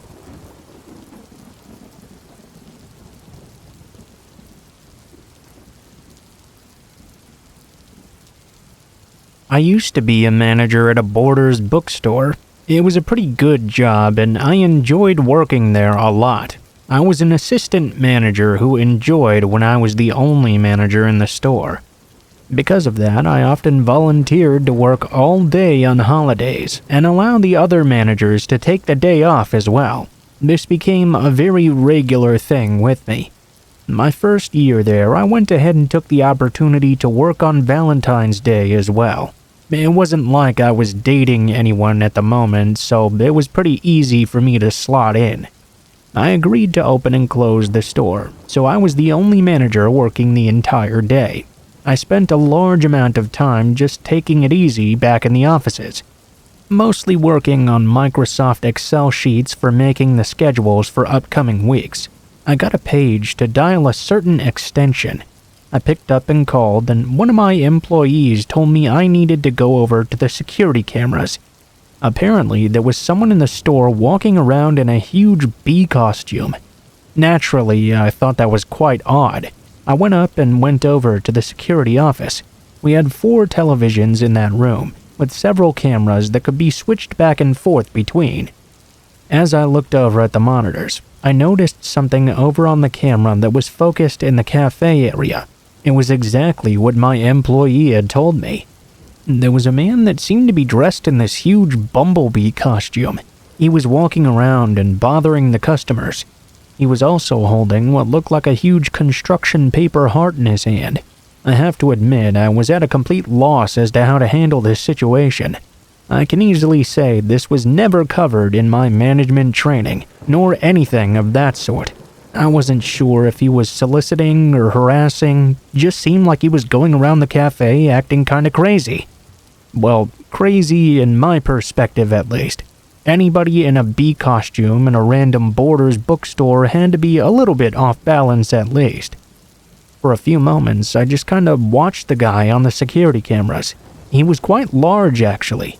As he moved around the store, he was sort of dancing back and forth. After a bit of arguing back and forth with myself, I finally decided this must be bad for business. I knew I had to at least go and see what this bee wanted. I walked out of the offices and made my way up to the cash register area. The bee person was just kind of prancing about in front of them. A few people were bent out of shape about it as well. The customers were completely avoiding this man. I wasn't really looking forward to having to confront this person. I tried to get the bee's attention, but he mostly ignored me as he continued to randomly dance around. I followed him around, trying to tell him I was the manager and he was disrupting business, so he had to leave right now. Eventually, out of complete frustration, I told him if he didn't leave the store right this instant, I would call the police and have him removed. Well, that got his attention. The bee had a pen with him and began to scribble something on the construction paper heart he was carrying. He handed it over to me, then began to dance right out the front door of the store. Once the bee was gone, I looked down at what he'd written. "Big B says you're dead." It was weird, but I wasn't really too concerned about it. By the time the store closed, I had put the incident out of my head almost completely. I mean, I hadn't really forgotten about it because honestly, who could ever forget such a weird experience? But I also wasn't putting too much thought into it either. I closed up the store and allowed the other regular employees to go home. After I was done counting up the money and setting up the systems, I went to the security office to turn off the monitors as well. When I did so, I saw the man in the bee costume just standing at the front door of the store. I watched him, holding up another construction paper heart. He turned to display it to the camera, and I saw it read, "Remember what Big B said?" He must have been standing there for a while, because he couldn't have known when I would walk into the office. I decided I would go up to the front of the store and call through the doors to let him know I was going to call the police if he didn't leave. By the time I got there, though, he had already disappeared. I didn't know if I should call the cops if the B-man was really gone. I was really hesitant to leave the store now as well. I went back into the office and watched the monitors for over half an hour. It seemed he wouldn't be coming back anytime soon. When I was finally sure I was safe, I set the alarm for the store and left and locked the doors behind me. I very cautiously walked around to the side where the employees were allowed to park. As I walked around the corner though, standing just off in the distance, was that damn bee watching me. He had been waiting just out of sight of where the cameras couldn't see him. He was holding a knife this time instead of a heart. Those words from earlier rang through my head. Big B says you're dead. I began to sprint toward my car as I saw the bee rapidly begin moving toward me. Fortunately, I was closer to my car than he was. I was able to get into it and lock it before he got to me. To my luck as well, the horror movie cliche of the car not starting didn't affect me at all. I started to pull my car out. I almost smacked right into the bee person, which I really didn't mind. I shifted into drive and took off out of that parking lot. As I looked back into the rear view mirror, I saw that bee just dancing around like he'd been doing inside the store. In that moment, I thought to myself, man, that is one sick fucker. I wasn't really sure what I could do about this bee man. I guess I could call the cops, but he was in a costume, so I didn't really have a description of him, other than he was a big guy in a bee costume. I highly doubted he would still be wearing it when they arrived there. Any big guy I saw around the store could have been him. Any big guy I'd see in the parking lot in the future could also be him. It made every night at work a nightmare, and I never left the building alone at night again.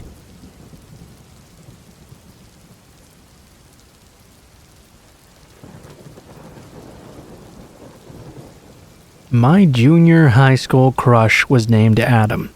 Yes, I'm a guy, and yes, I am gay. I was out at the time, and no one really had much of a problem with it, it seemed. I mean, there was always going to be some jerks around who'd make some lame comments or throw stupid insults at you for something you had no control over, but for the most part, no one really gave me a hard time. Although I had a huge crush on Adam, I was never disrespectful about it, and I was positive that he never knew. A lot of guys always freak out that they may be in the locker room being stared at by a gay guy or whatever. Well, if you were, it wasn't going to be me. I hated the whole locker room experience. Mostly I'd just do my thing, change, and leave. I tried not to stare too long when I saw him in the hallway either. When you have a crush on someone, it's best to not make them uncomfortable. I was already very happy just having my crush and knowing that he would never know about it. My best friend Tammy, though, thought I should just tell him that I liked him. She told me that everyone in the school knew I was gay anyway, so what could it hurt in the end? If he wanted to kick my ass for being gay or whatever, he would have done it a long time ago. At worst, he'd just tell me that he didn't like me back and wasn't interested. I'd be heartbroken for a little while or whatever, but at least I'd have it out of my system. Well, despite Tammy's encouragement, I never had the courage to go through. She wasn't as shy about it as I was, though. One day in the cafeteria, about a week before Valentine's Day, she actually just went up and told Adam that I liked him.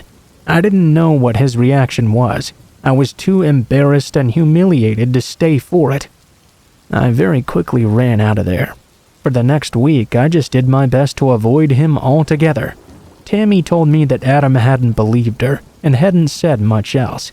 I don't know, seemed like a weak explanation to me. He was obviously uncomfortable with the revelation, and Tammy's idea had backfired. Now I was too shy to even look at him at all. Tammy apologized profusely, of course, but she insisted it was better to know that he was not interested for sure. I wasn't so convinced, though. On Valentine's Day, I left the school right after it let out without talking to anyone, not even Tammy. There was this small wooded area behind the school I used to go through on my way home. As I was walking up to it, though, this time I heard someone call out my name from behind me. Looking back, I was very shocked to see Adam running up to me. My heart started beating rapidly, more out of fear than anything else, honestly. When he got up to me though, he had this huge smile on his face. "Thanks for stopping," Adam said, smiling at me. "I wanted to give you something." "What is it?" I asked, still thinking it was going to be a knuckle sandwich. Adam reached into his book bag and pulled out a heart-shaped box of Valentine's chocolates. I'd be happy if you'd share some of these with me." I was so overjoyed I couldn't even respond. All I could do was nod with the biggest shit-eating grin in history spread across my face. Adam and I sat down behind a tree. He opened up the box of chocolates and held them out to me. I took one and ate it. He set the box on his lap as he talked to me. Once I was done with the first piece, he offered me another. He talked about more things to me, but at this point I could barely understand a word he was saying. I was so elated. By the time I'd gotten 5 pieces in, I was giddy as hell. It was then that I took note that Adam hadn't eaten a single piece of the candy. I looked over at him as he was talking, and realized I really had no idea what he was even saying to me. It wasn't that I was so elated I didn't understand. I could see his lips moving, but I couldn't understand any of the words he was saying. As I laid back against the tree, I saw Adam reach over to me. He grabbed my jacket and began to pull it off me. Everything seemed to disappear for a moment. I can't really explain it. It's like nothing was there. I couldn't tell if it was a short time or a long time or no time at all. I opened my eyes. Adam had taken my shirt off and was pulling my belt off and unbuttoning my jeans. I was confused. Did Adam just slip me a date rape drug? He knew I had a crush on him. Why did he think he needed to slip me anything? He began to pull my jeans off, and that was really the last thing I remembered. When I began to come around, I felt very weird. At first, I had no idea where I was, or how I'd even gotten there. There was some pain in my groin, but the confusion was worse. I looked around. I was alone, and it was pitch black. I appeared to be naked as well. As I looked down, my head cleared, and I could see why I was in pain. My crotch was completely covered in ants. Looking at the ground, I saw a huge column of them on their way to and from me. I tried to get up, but I was too groggy at first. I tried to shoo the ants off as well, but I was sticky. I didn't know what they were doing to cause so much pain. I tried to get up, and when I first did, I landed on my arm against the tree, breaking it. The pain helped me become a bit more aware, though. I got up and shooed the ants off me still, although it didn't do any good. It seemed I wasn't too far away from the school. I looked around, but I couldn't find my clothes anywhere. The only thing I had to cover myself with was the leftover Valentine's Day box. I ignored the pain in my crotch and my broken arm, holding the box over me and running to the school. A few people saw me and laughed their asses off. I finally made it, though, and was taken to the nurse's office, and then to the hospital. Unfortunately, once I got cleaned off, my crotch was very red and very sore. It looked like there was going to be some permanent scarring once it healed. It didn't seem like there was any major damage to the organs themselves, fortunately. Apparently, Adam and his buddies hadn't planned this out very well. My arm was put into a cast, of course, my first one ever. I was too embarrassed by the whole thing to even tell people Adam had done it. I kept the explanation to myself. For nearly 2 weeks, I was in complete pain whenever I walked around. I had to take the laughs of my peers, but nothing hurt worse than the laughs of Adam and his friends whenever I saw them from then on. The worst part of this all was 5 years later. I saw Adam again, dancing in a gay bar. So I guess he actually was gay, which made this whole gay-bashing incident even worse. I was still pissed at him for what he did. Fortunately, though, I knew some big, strong guys who were good friends of mine, and they weren't opposed to helping me get some revenge on my high school crush.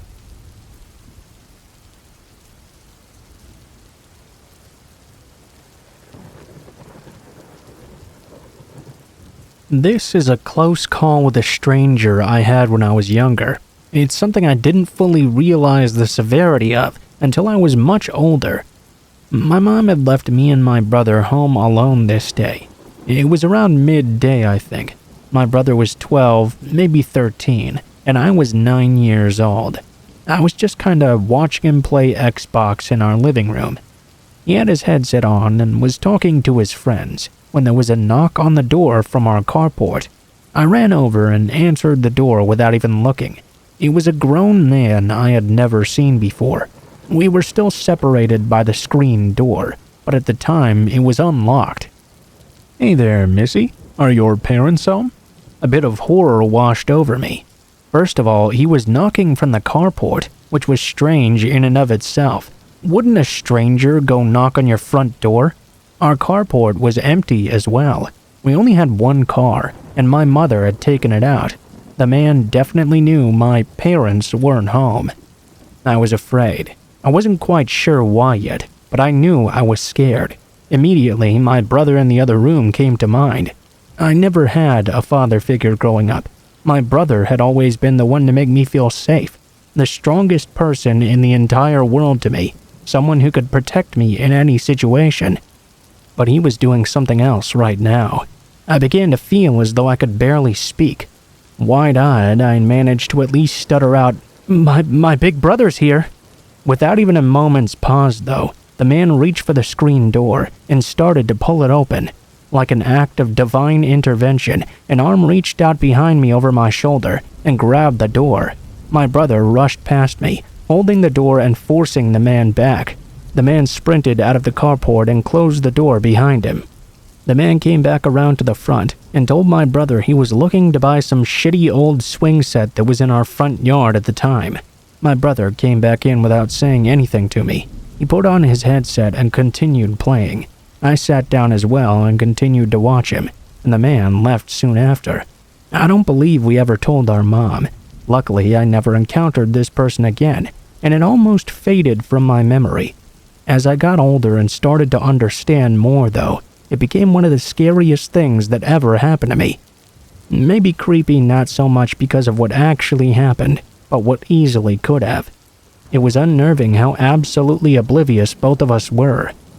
I like to think the man was planning to just lock me in a room, rob the place, and leave immediately after. But who knows? People can be so evil.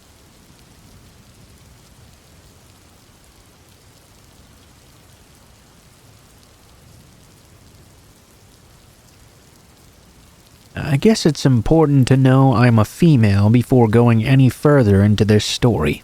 I had a bit of bad luck when I bought a battery for my last car. No more than a month after I'd purchased it, the engine somehow got a crack in it. I couldn't afford to fix it at the time, and honestly, the car was so old anyway, it probably wouldn't have even been worth the money to do so. It wasn't like I desperately needed a car at the moment, so I wasn't in too much of a hurry to get it replaced right away. It did bug me, however, that I'd recently paid $80 for a car battery that could no longer be used. Because of this, I decided to put that battery up for sale on Craigslist. I didn't get too many bites on it though until I lowered it all the way down to $30. It seemed like a big waste, but I guess it would have been an even bigger waste to not get anything for it. A guy who lived much closer to Chicago than I did answered the ad. He told me he would drive up to the town I lived in to come get the battery from me. I got my multimeter out because I wanted to show the buyer that the battery was still in good shape. Then I waited for him to show up. Honestly, I was nervous about the entire thing. It was so much more personal than selling something on eBay. In fact, I'd only ever sold things on there because it was so impersonal. With eBay, no one ever had to come to my house to pick something up. I was kind of uncomfortable knowing someone would actually have to come to my home. It took the guy an awfully long time to get there, too. I was waiting nearly 2.5 hours for him to make a drive that should have taken less than 40 minutes. Of course, when the guy finally showed up, he gave me the creeps right away. He pulled up in this rickety-ass pickup truck that looked like he'd pulled it straight out of a hillbilly horror flick, and he looked just as bad as his truck did. It was almost impossible for me to tell how old he was. He was dressed very shoddily and looked and smelled like he hadn't bathed in over a year. The moment he saw me, he started giving me the eye. You know, the once-over. You know it. You name it, and he was giving it to me. He didn't shy away from making it very obvious he was interested. The man walked up and I took out the multimeter because I wanted to show him the battery was still working fine. He told me I didn't really have to do that, but still I insisted. He made me very uncomfortable, and I wanted to have as few reasons as possible for him to try and come back. I took the meter. The battery registered as over 12.6 volts, indicating that everything was fine. The entire time, though, I could see this man was paying much more attention to me than to what I was doing. The man then had the nerve to try and talk me down from the $30 I had on the price. He told me he had driven a long way through traffic just to get there, and it had cost him a lot of gas and money.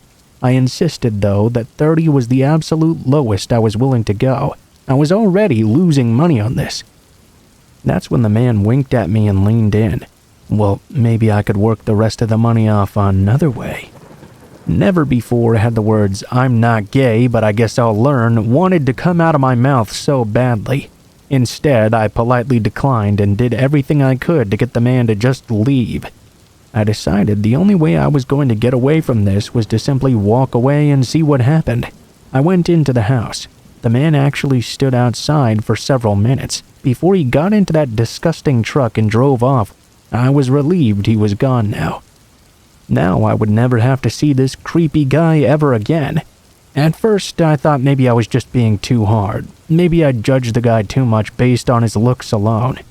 His attitude later changed my opinion, though. I was not being hard on him at all. In fact, I was being quite easy. The guy was a creep. About 2 hours later, my cell phone blew up. I looked and there was a notification that I got an email from the guy. It read, "The battery was dead. Gonna bring it back for a refund." The battery had most certainly not been dead. He knew it and I knew it. I realized the only reason he was claiming it had to be because he wanted to come back and see me again.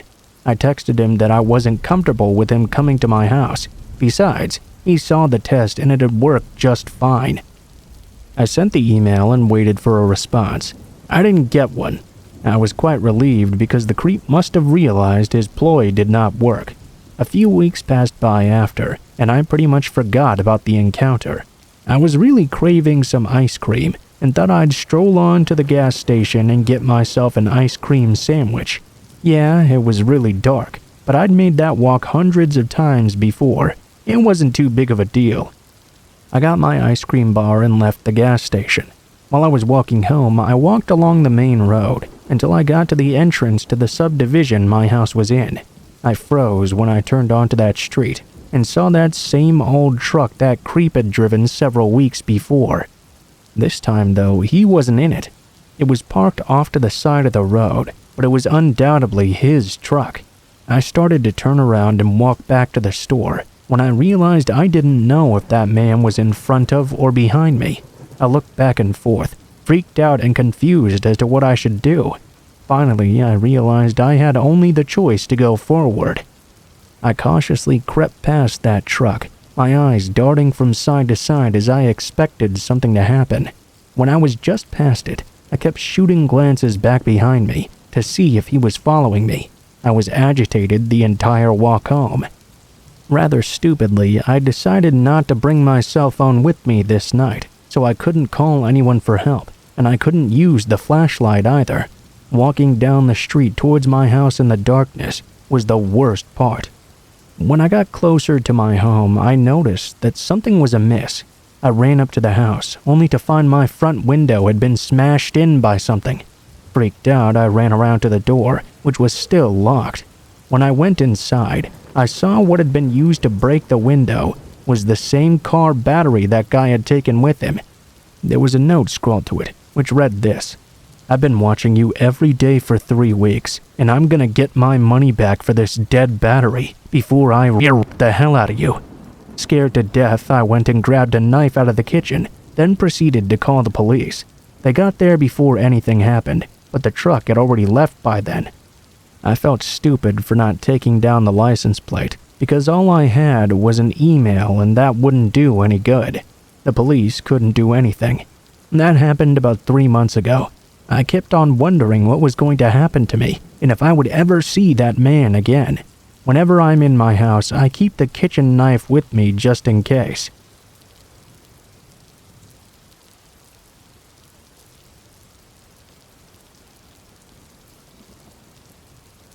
My last experience on Craigslist was not a particularly nice one. The last time I used it to sell something, I had to phone the police because the man kept showing up to my door, asking for anything else I had for sale. I only sold a few items, but he always just kept appearing around my property. That's a mistake I made when I gave out my address. I needed to sell some baby clothes now though, since my daughter had outgrown them. I had stopped using Craigslist around this time and found a new app instead. I posted them on OfferUp and got a lot of offers. Mostly they were no-shows, until Wednesday, when I got a message from another person asking about the clothes. I agreed to meet them somewhere nearby. It seemed they were only 2 miles away. That's the beauty of this app, you see. You get to see who's close by, and you also get to see a face because you can log in through Facebook. Anyway, I agreed to meet at a Toys R Us store in the parking lot. As I was waiting, I got a message through OfferUp. Another good thing, I didn't have to give out my phone number on this app. The car that pulled up was not what I had expected. There were 5 people stuffed into this car. I expected the woman to get out because that's who I assumed wanted the clothes. Instead, she just sat there, staring at me, then looking to each of the other people. She didn't get out of the car. Instead, it was a buff 6'5" dude, all tattered up and bald with a nasty goatee. He walked right up to my window and asked if I had the baby clothes. I'm a very small woman, and I didn't have any protection on me. Imagine this guy approaching me. He proceeded to jiggle the handle of my car, asking me to hurry up and show him. I was terrified at this point. Like, what the fuck? Don't just touch my door. He did it again, though, and I politely told him to just step back and give me a moment. As I opened the trunk of my car to retrieve those clothes, the next thing that happened surprised me. As I went around back to retrieve them, I was shoved face first into the trunk of my own car. "What the hell?" I yelled, as the man proceeded to shove me into my car trunk. It felt like someone else was behind me as well. I heard the rustling of bags and someone else taking the clothes. I heard the big guy telling whoever was with him to hurry up. I yelled as loud as I could for help and tried to get the license plate number as well. The description of the car was an old Honda from the early 2000s, green with tinted windows. My baby clothes were gone as well. I filed the police report and told them the make and model of this vehicle. I also gave them the Facebook profile of the person who had asked about the clothes. When the police followed up with me, they'd arrested 3 people, including that big ignorant ass that took my baby clothes. The clothes were never recovered, and I have yet to get back on OfferUp. It seems like I just can never get a break on these things. Please be careful when you use these sorts of services. I'm not saying don't use them at all, but I've had some pretty rough experiences. There's a lot of shady stuff going on there. I guess the good thing is it's easy enough to be traced if you sign in through Facebook.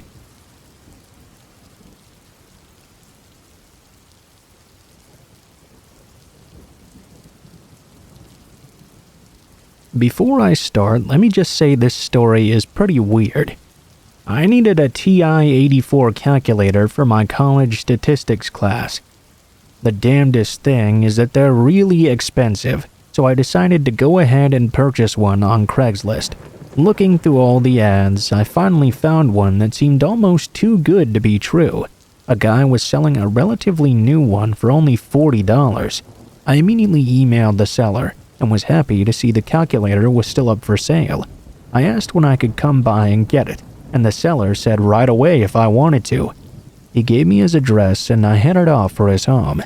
The house itself was quite a bit of ways out of town. I'm in a college town in the middle of a bunch of cornfields anyway, and the place I drove to was an old farmhouse sitting there alone.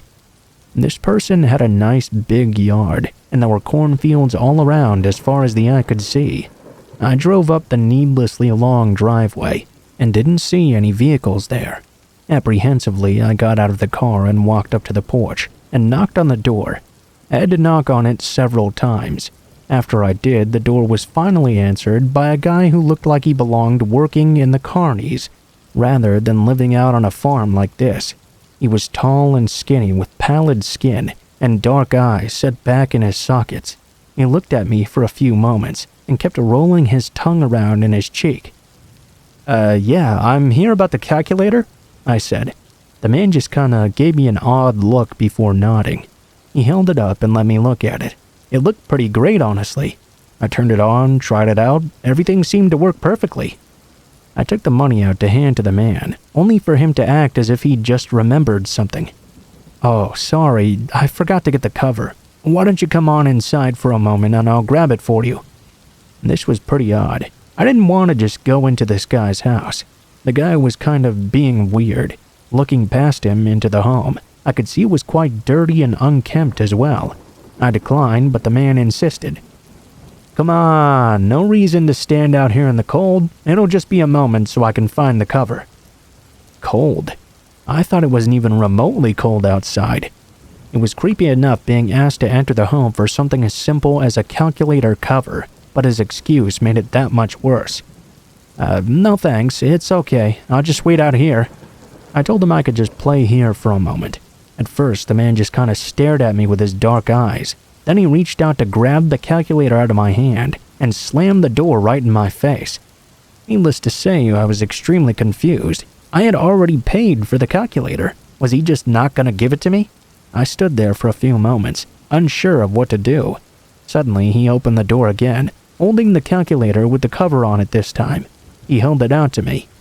When I didn't move, he got very impatient and started to growl at me. "Well, take the damn thing, you just paid for it." I took the calculator out of his hand, and he slammed the door right in my face. Happy to be out of conversation with this person, and eager to get away as fast as possible, I turned away. As I turned, though, I caught a glimpse in the window and saw that he was not alone. There was a person who had been hidden just out of sight, and they were arguing about something. I'd had enough, though. I ran to my car and left. When I got back to my room, I decided to try this new calculator out. I hoped that the guy hadn't gotten so angry he'd broken it or something. I turned it on. Now, anyone that has used this calculator knows you can type in letters as well as numbers, and whatever you put on the screen will come right back on once the calculator is turned on after sleep mode. When I turned the calculator on, it seemed there was a message for me. The man must have written it when he was inside looking for the cover. "If you had come in, you'd be dead right now. Enjoy your calculator."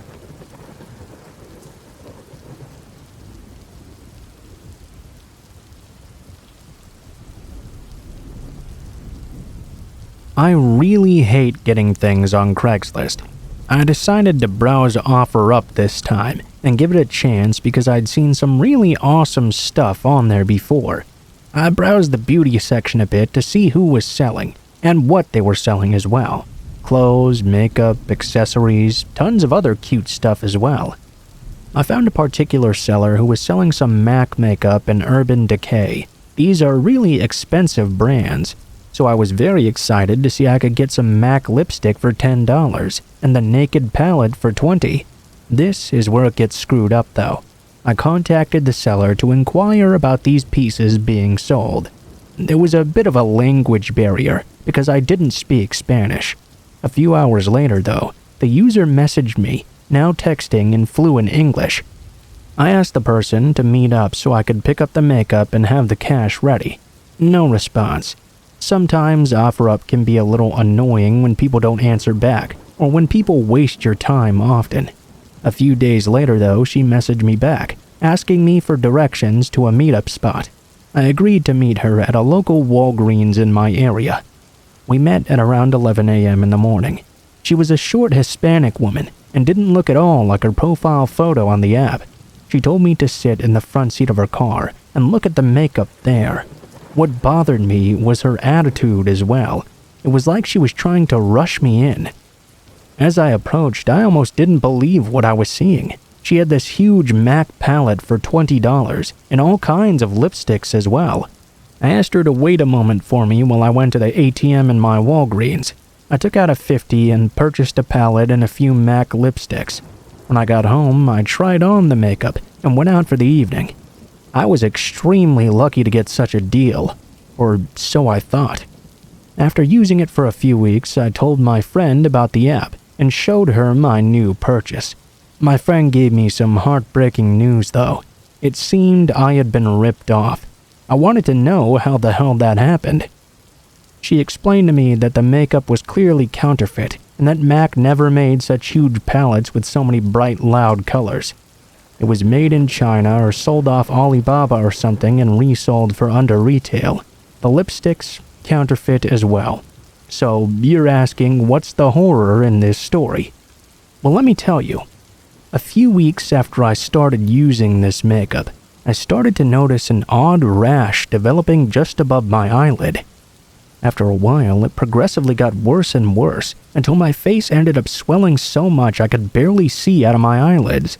I looked like I had been stung all over by a hive of bees.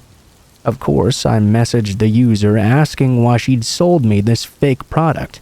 They started ranting that it was my fault. I was dumb enough to buy. She would never sell fake makeup. I argued with this person until they blocked me. I found her Facebook page though, and told her I would be calling the police and wanted my money back.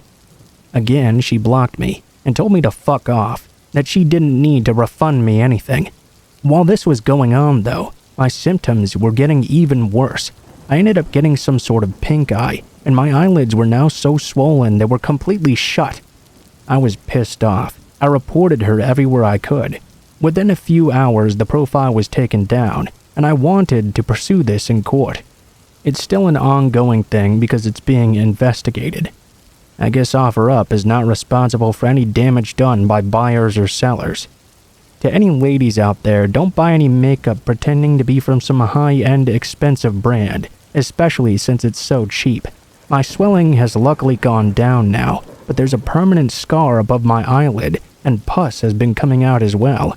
Please be careful when you purchase some products.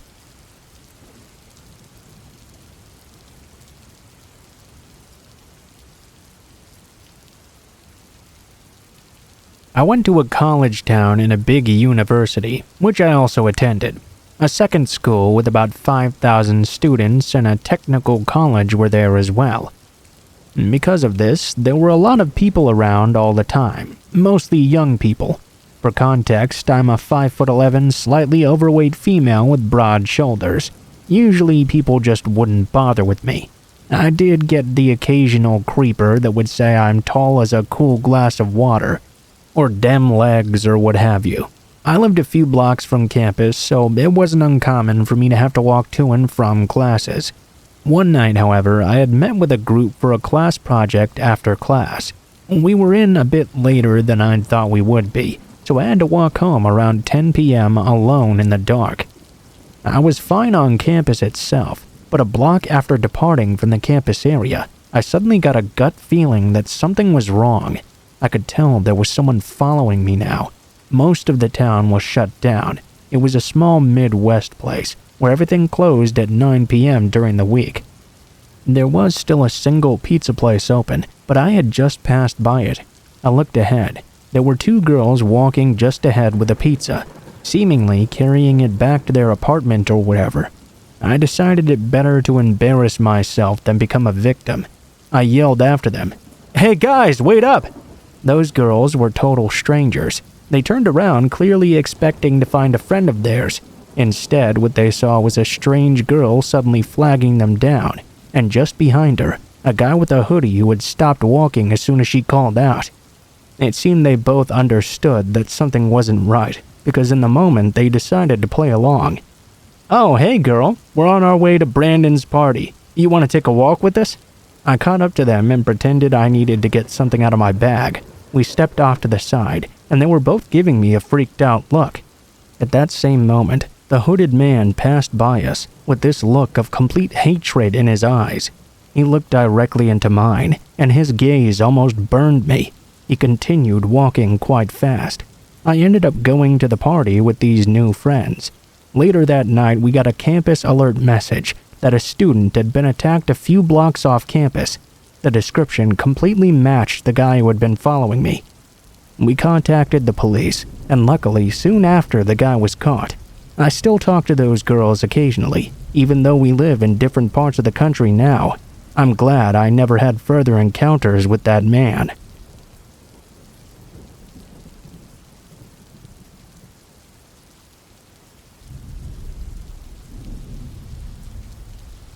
I'm a female, and when I was 16, I hung out mostly with a group of small friends. Toby was the gay one. John was a small guy who posed at being real macho, and there was a foreign exchange student from Spain named Maria. At the time, both John and I had a bit of a crush on Maria, since she was bisexual. This meant we both attempted to impress her any time an opportunity arose. This leads directly into the story.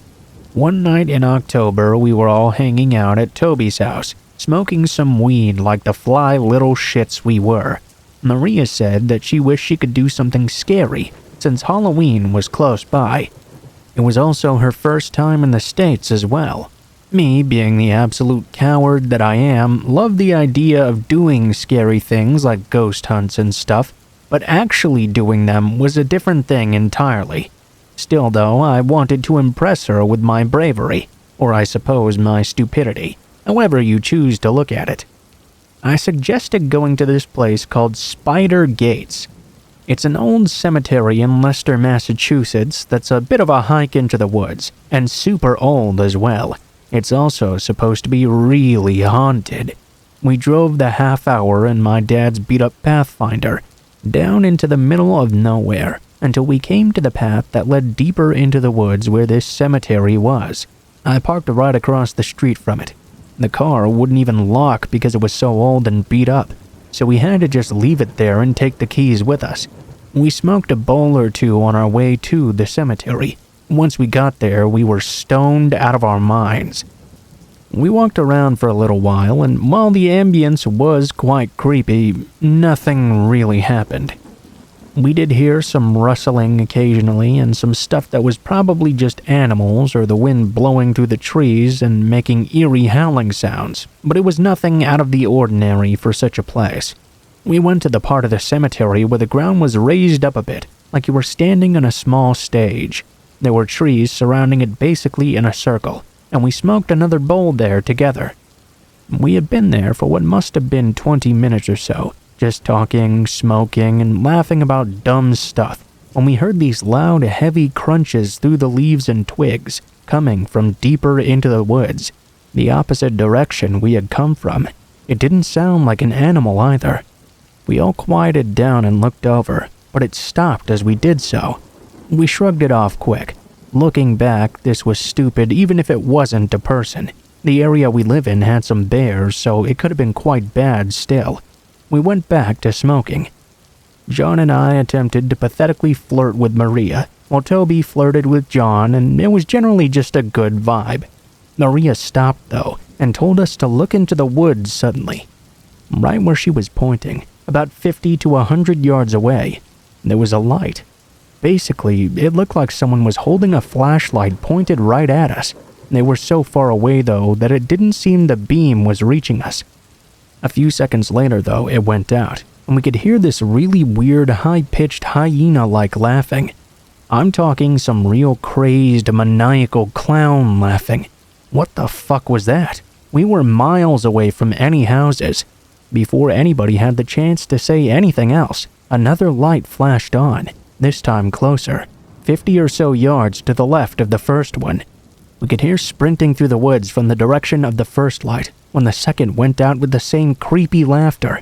We communally decided to get the hell out of there, and started pretty hastily back down the trail. It was an extremely dark night.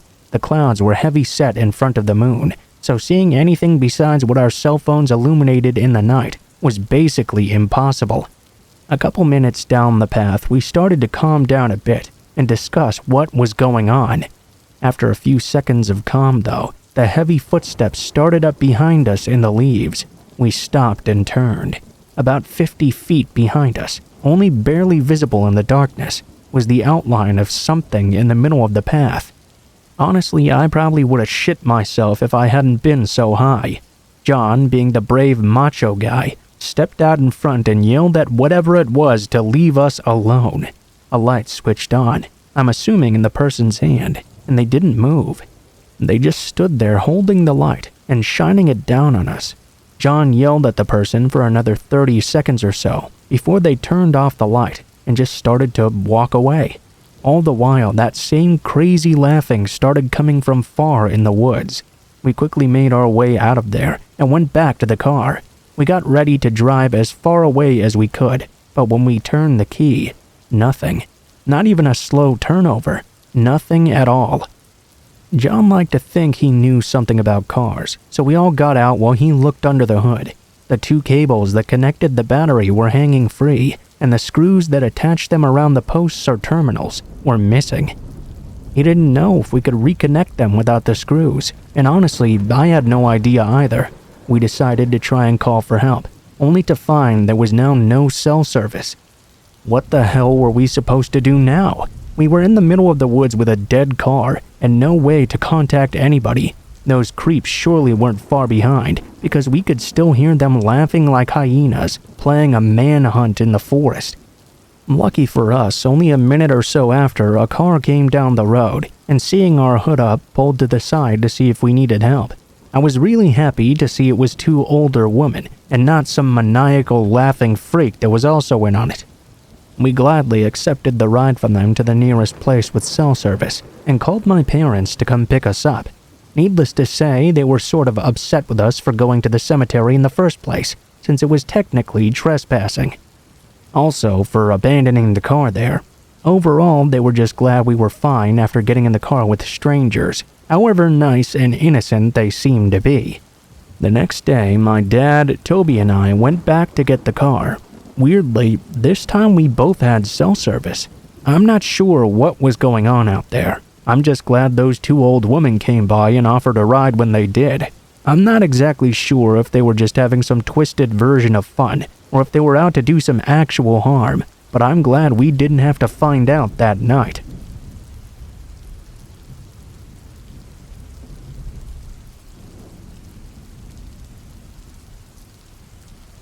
This story happened when I was around 10 years of age, and involves 4 of my childhood friends. In case you didn't know, I'm a 28-year-old female, and I'm from a very country southern state.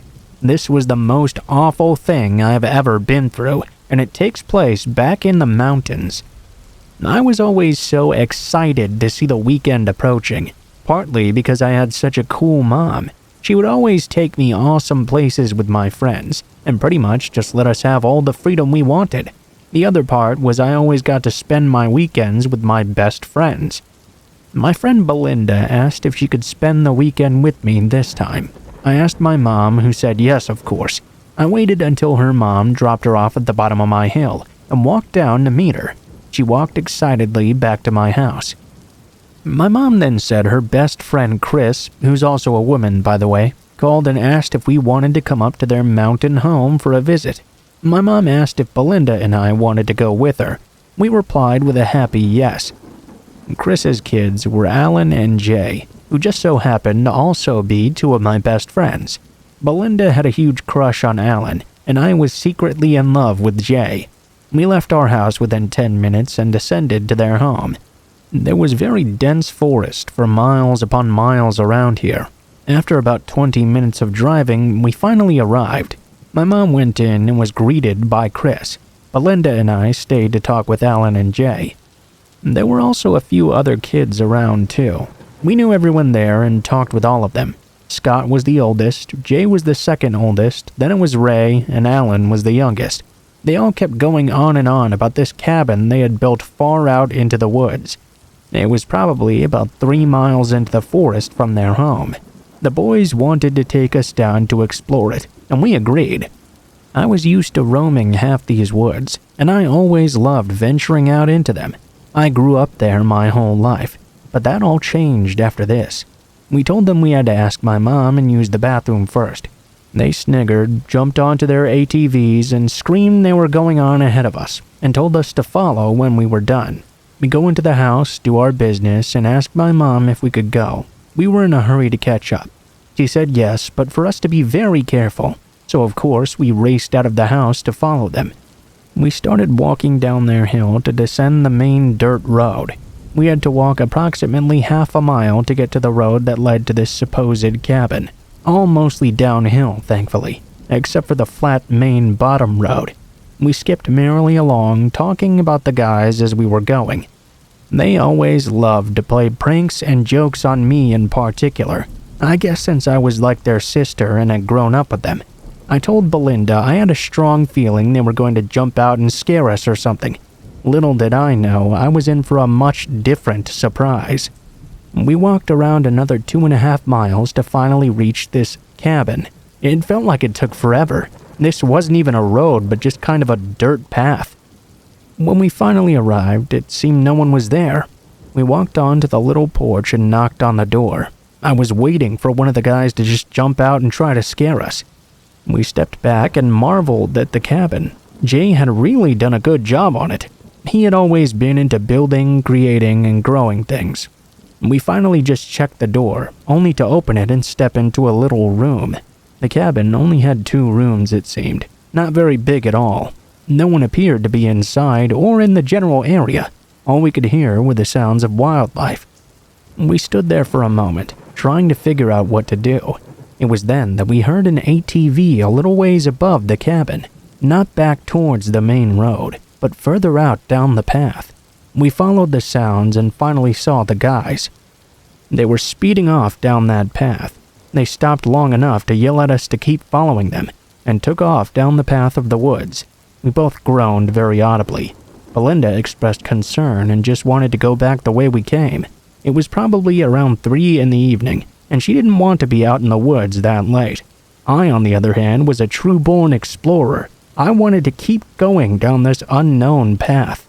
I was thinking to myself that if we could find the guys, we'd be able to prank them or something. I really started to regret that in the end. In fact, I really should have kicked their butts after this little escapade. So, we took off after them. We walked for like 2 hours before we realized we were now hopelessly lost. We came upon a fork in the road. There stood a tree with 2 arrows pointing to either side of the split. I forgot to mention it was summertime. It didn't get dark here until around 8ish in the summer. We had walked 2 hours total so far, and seriously didn't know which side to go to. My friend started to panic a bit, and I tried to calm her down. I assured her we should still have some daylight ahead, and that we would make it back with plenty of time.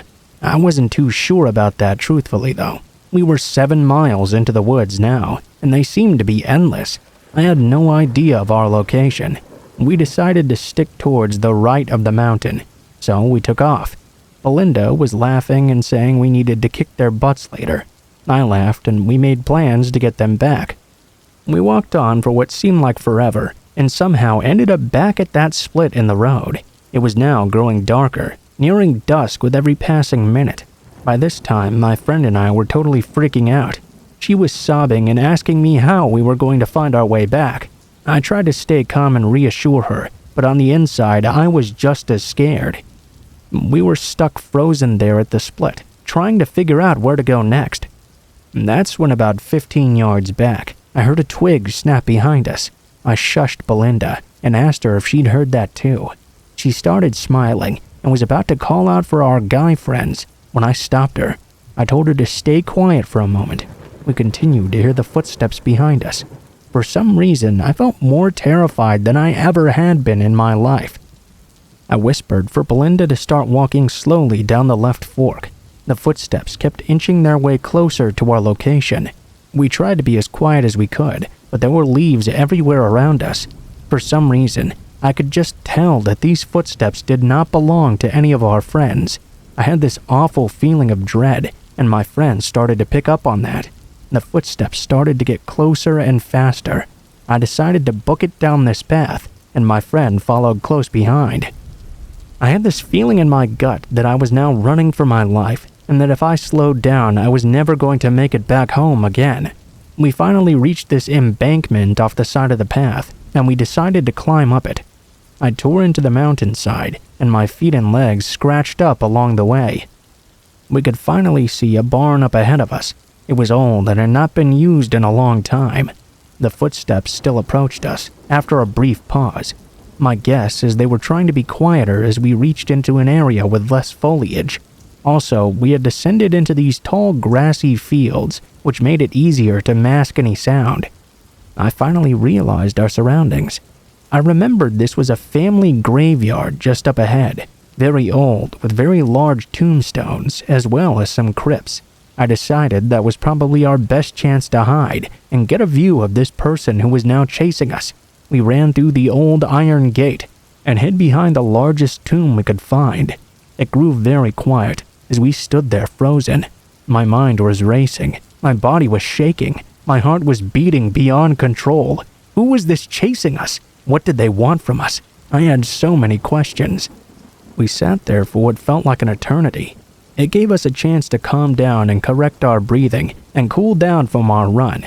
We finally decided to stand up and peek out so we could see if anyone was still around us.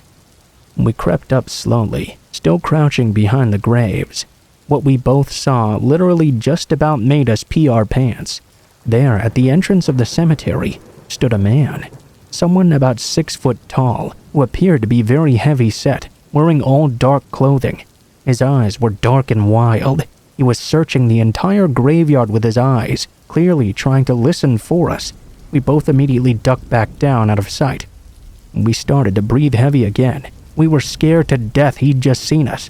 Belinda shot me a look as the man started to rustle around. I peered up again, only for his gaze to directly meet mine. He turned his body towards our hiding place, locked his gaze upon me, and smiled the most wicked smile.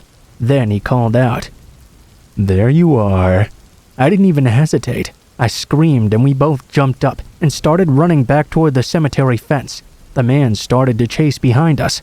Lucky for us, the cemetery had a very short fence, so we hopped over and began to run the direction of their house. It was close by now.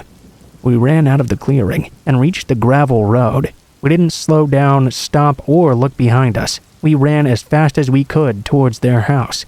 The gravel was loud beneath our feet. We made it part ways there. At the bottom of the road, the boys all stood there looking very worried. We ran up to them so fast they nearly jumped out of their pants. I stumbled into Scott's arms crying, with Belinda right beside me crying too. Both of us looked a hot mess, bleeding from the earlier climb, sweaty with our appearance very disheveled. We suddenly turned, remembering the reason for our panic.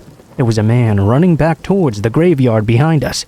Scott, Jay, and Alan were all screaming and started chasing after him, but we never saw that man again. The boys tried to chase him into the woods, but they just couldn't catch up with him. They came back and walked us to the house instead. Everyone started crying. They were feeling very bad for trying to mess with us earlier.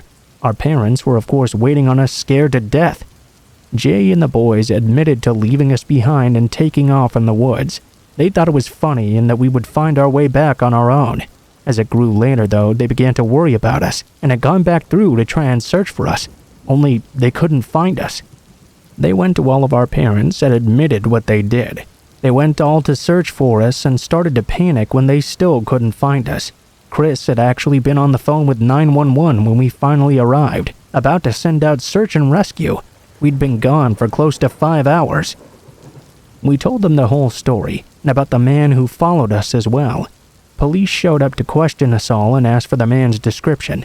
They searched through the woods and the mountain as well, but it seemed there was no trace of him. The boys all got grounded for playing their tricks. They were honestly as shook up about it as we were, though. They thought they'd never see us again. They were scared because it was getting dark, and they felt guilty about that man. Everything seemed to be their fault.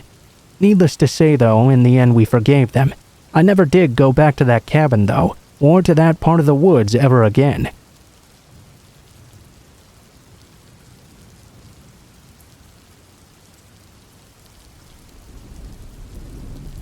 This was a strange encounter. It was very scary at the time, but when I tell people this story now, they usually don't think it was something to freak out about.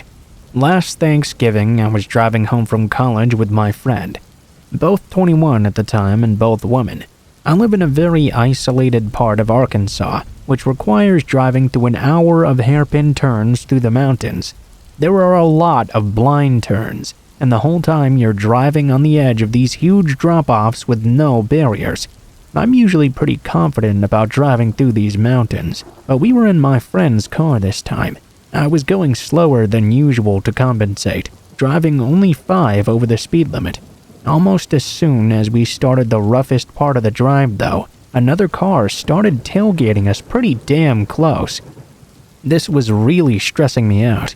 As soon as I saw somewhere to pull over, I did. I pulled into a church parking lot and my friend offered to drive the rest of the way. I declined, though. It was completely dark out now, and she had never driven this route before. We got back on our way, only for me to have to abruptly stop a few minutes later. There was now a car parked across the middle of the road, not on the shoulder at all, just stopped dead in the middle, blocking everything off. My friend suggested they must have broken down but couldn't call a tow because there was no cell service in this area. Immediately, though, I got a bad feeling. I locked up the doors. I told my friend to stay in the car no matter what. She was starting to get scared at this point and pointed out she thought it was that same car that had been following us. I couldn't quite tell in this lighting, but I was very scared at this point. It was parked just before a hairpin turn, so I couldn't pass it either. My friend started frantically telling me to go ahead and go by, but I didn't want to get hit by a Mack truck or something and fly off the mountain. I honked my horn to get their attention. Nothing happened. No chance of calling for help either, as there was no cell service. We waited there for a while, wondering what to do. My friend was crying and freaking out. I was too scared to try and pass them and end up falling off. I honked a few more times. Eventually, a guy got out of the car. He walked around back and leaned against his car and just stared at us. My friend was freaking out even more. I'm just frozen there, telling her not to make eye contact. I was ready to floor it if he did anything, but he just stood there staring, not checking his car, not doing anything, just staring directly at us. I tried to stay calm and prayed that another car would come along soon. This seemed to go on forever, but was probably 15 minutes or so. He was just casually leaning there looking at us. Eventually, we saw car lights in our rear view. The guy then jogged to his door and hopped back in. He sped off, going dangerously fast. It seemed there had been nothing wrong with his car. I started driving myself, not wanting to cause a wreck or accident. We didn't see anything else for a while. We did pass that same car, though, parked along the highway a while later. It pulled back in and started tailing us again. I tried to speed up and get rid of him, but he just kept on following us. We had cell service at this point. I didn't know if we should call the cops, because he hadn't really done anything yet. Instead, I called my home and told my brothers what was going on and to wait on the porch for us. The car followed me all the way home down the really long drive to my house. When we got to my house, my two brothers were waiting on the porch, holding their rifles. I pulled in and the car went to the end of the drive, looped around, and sped back off the way it came. We tried to see its plates, but we couldn't make them out in the darkness. My friend and I were really freaked out, but for some reason, whenever I tell my other friends this story, they don't seem to think it was a very big deal.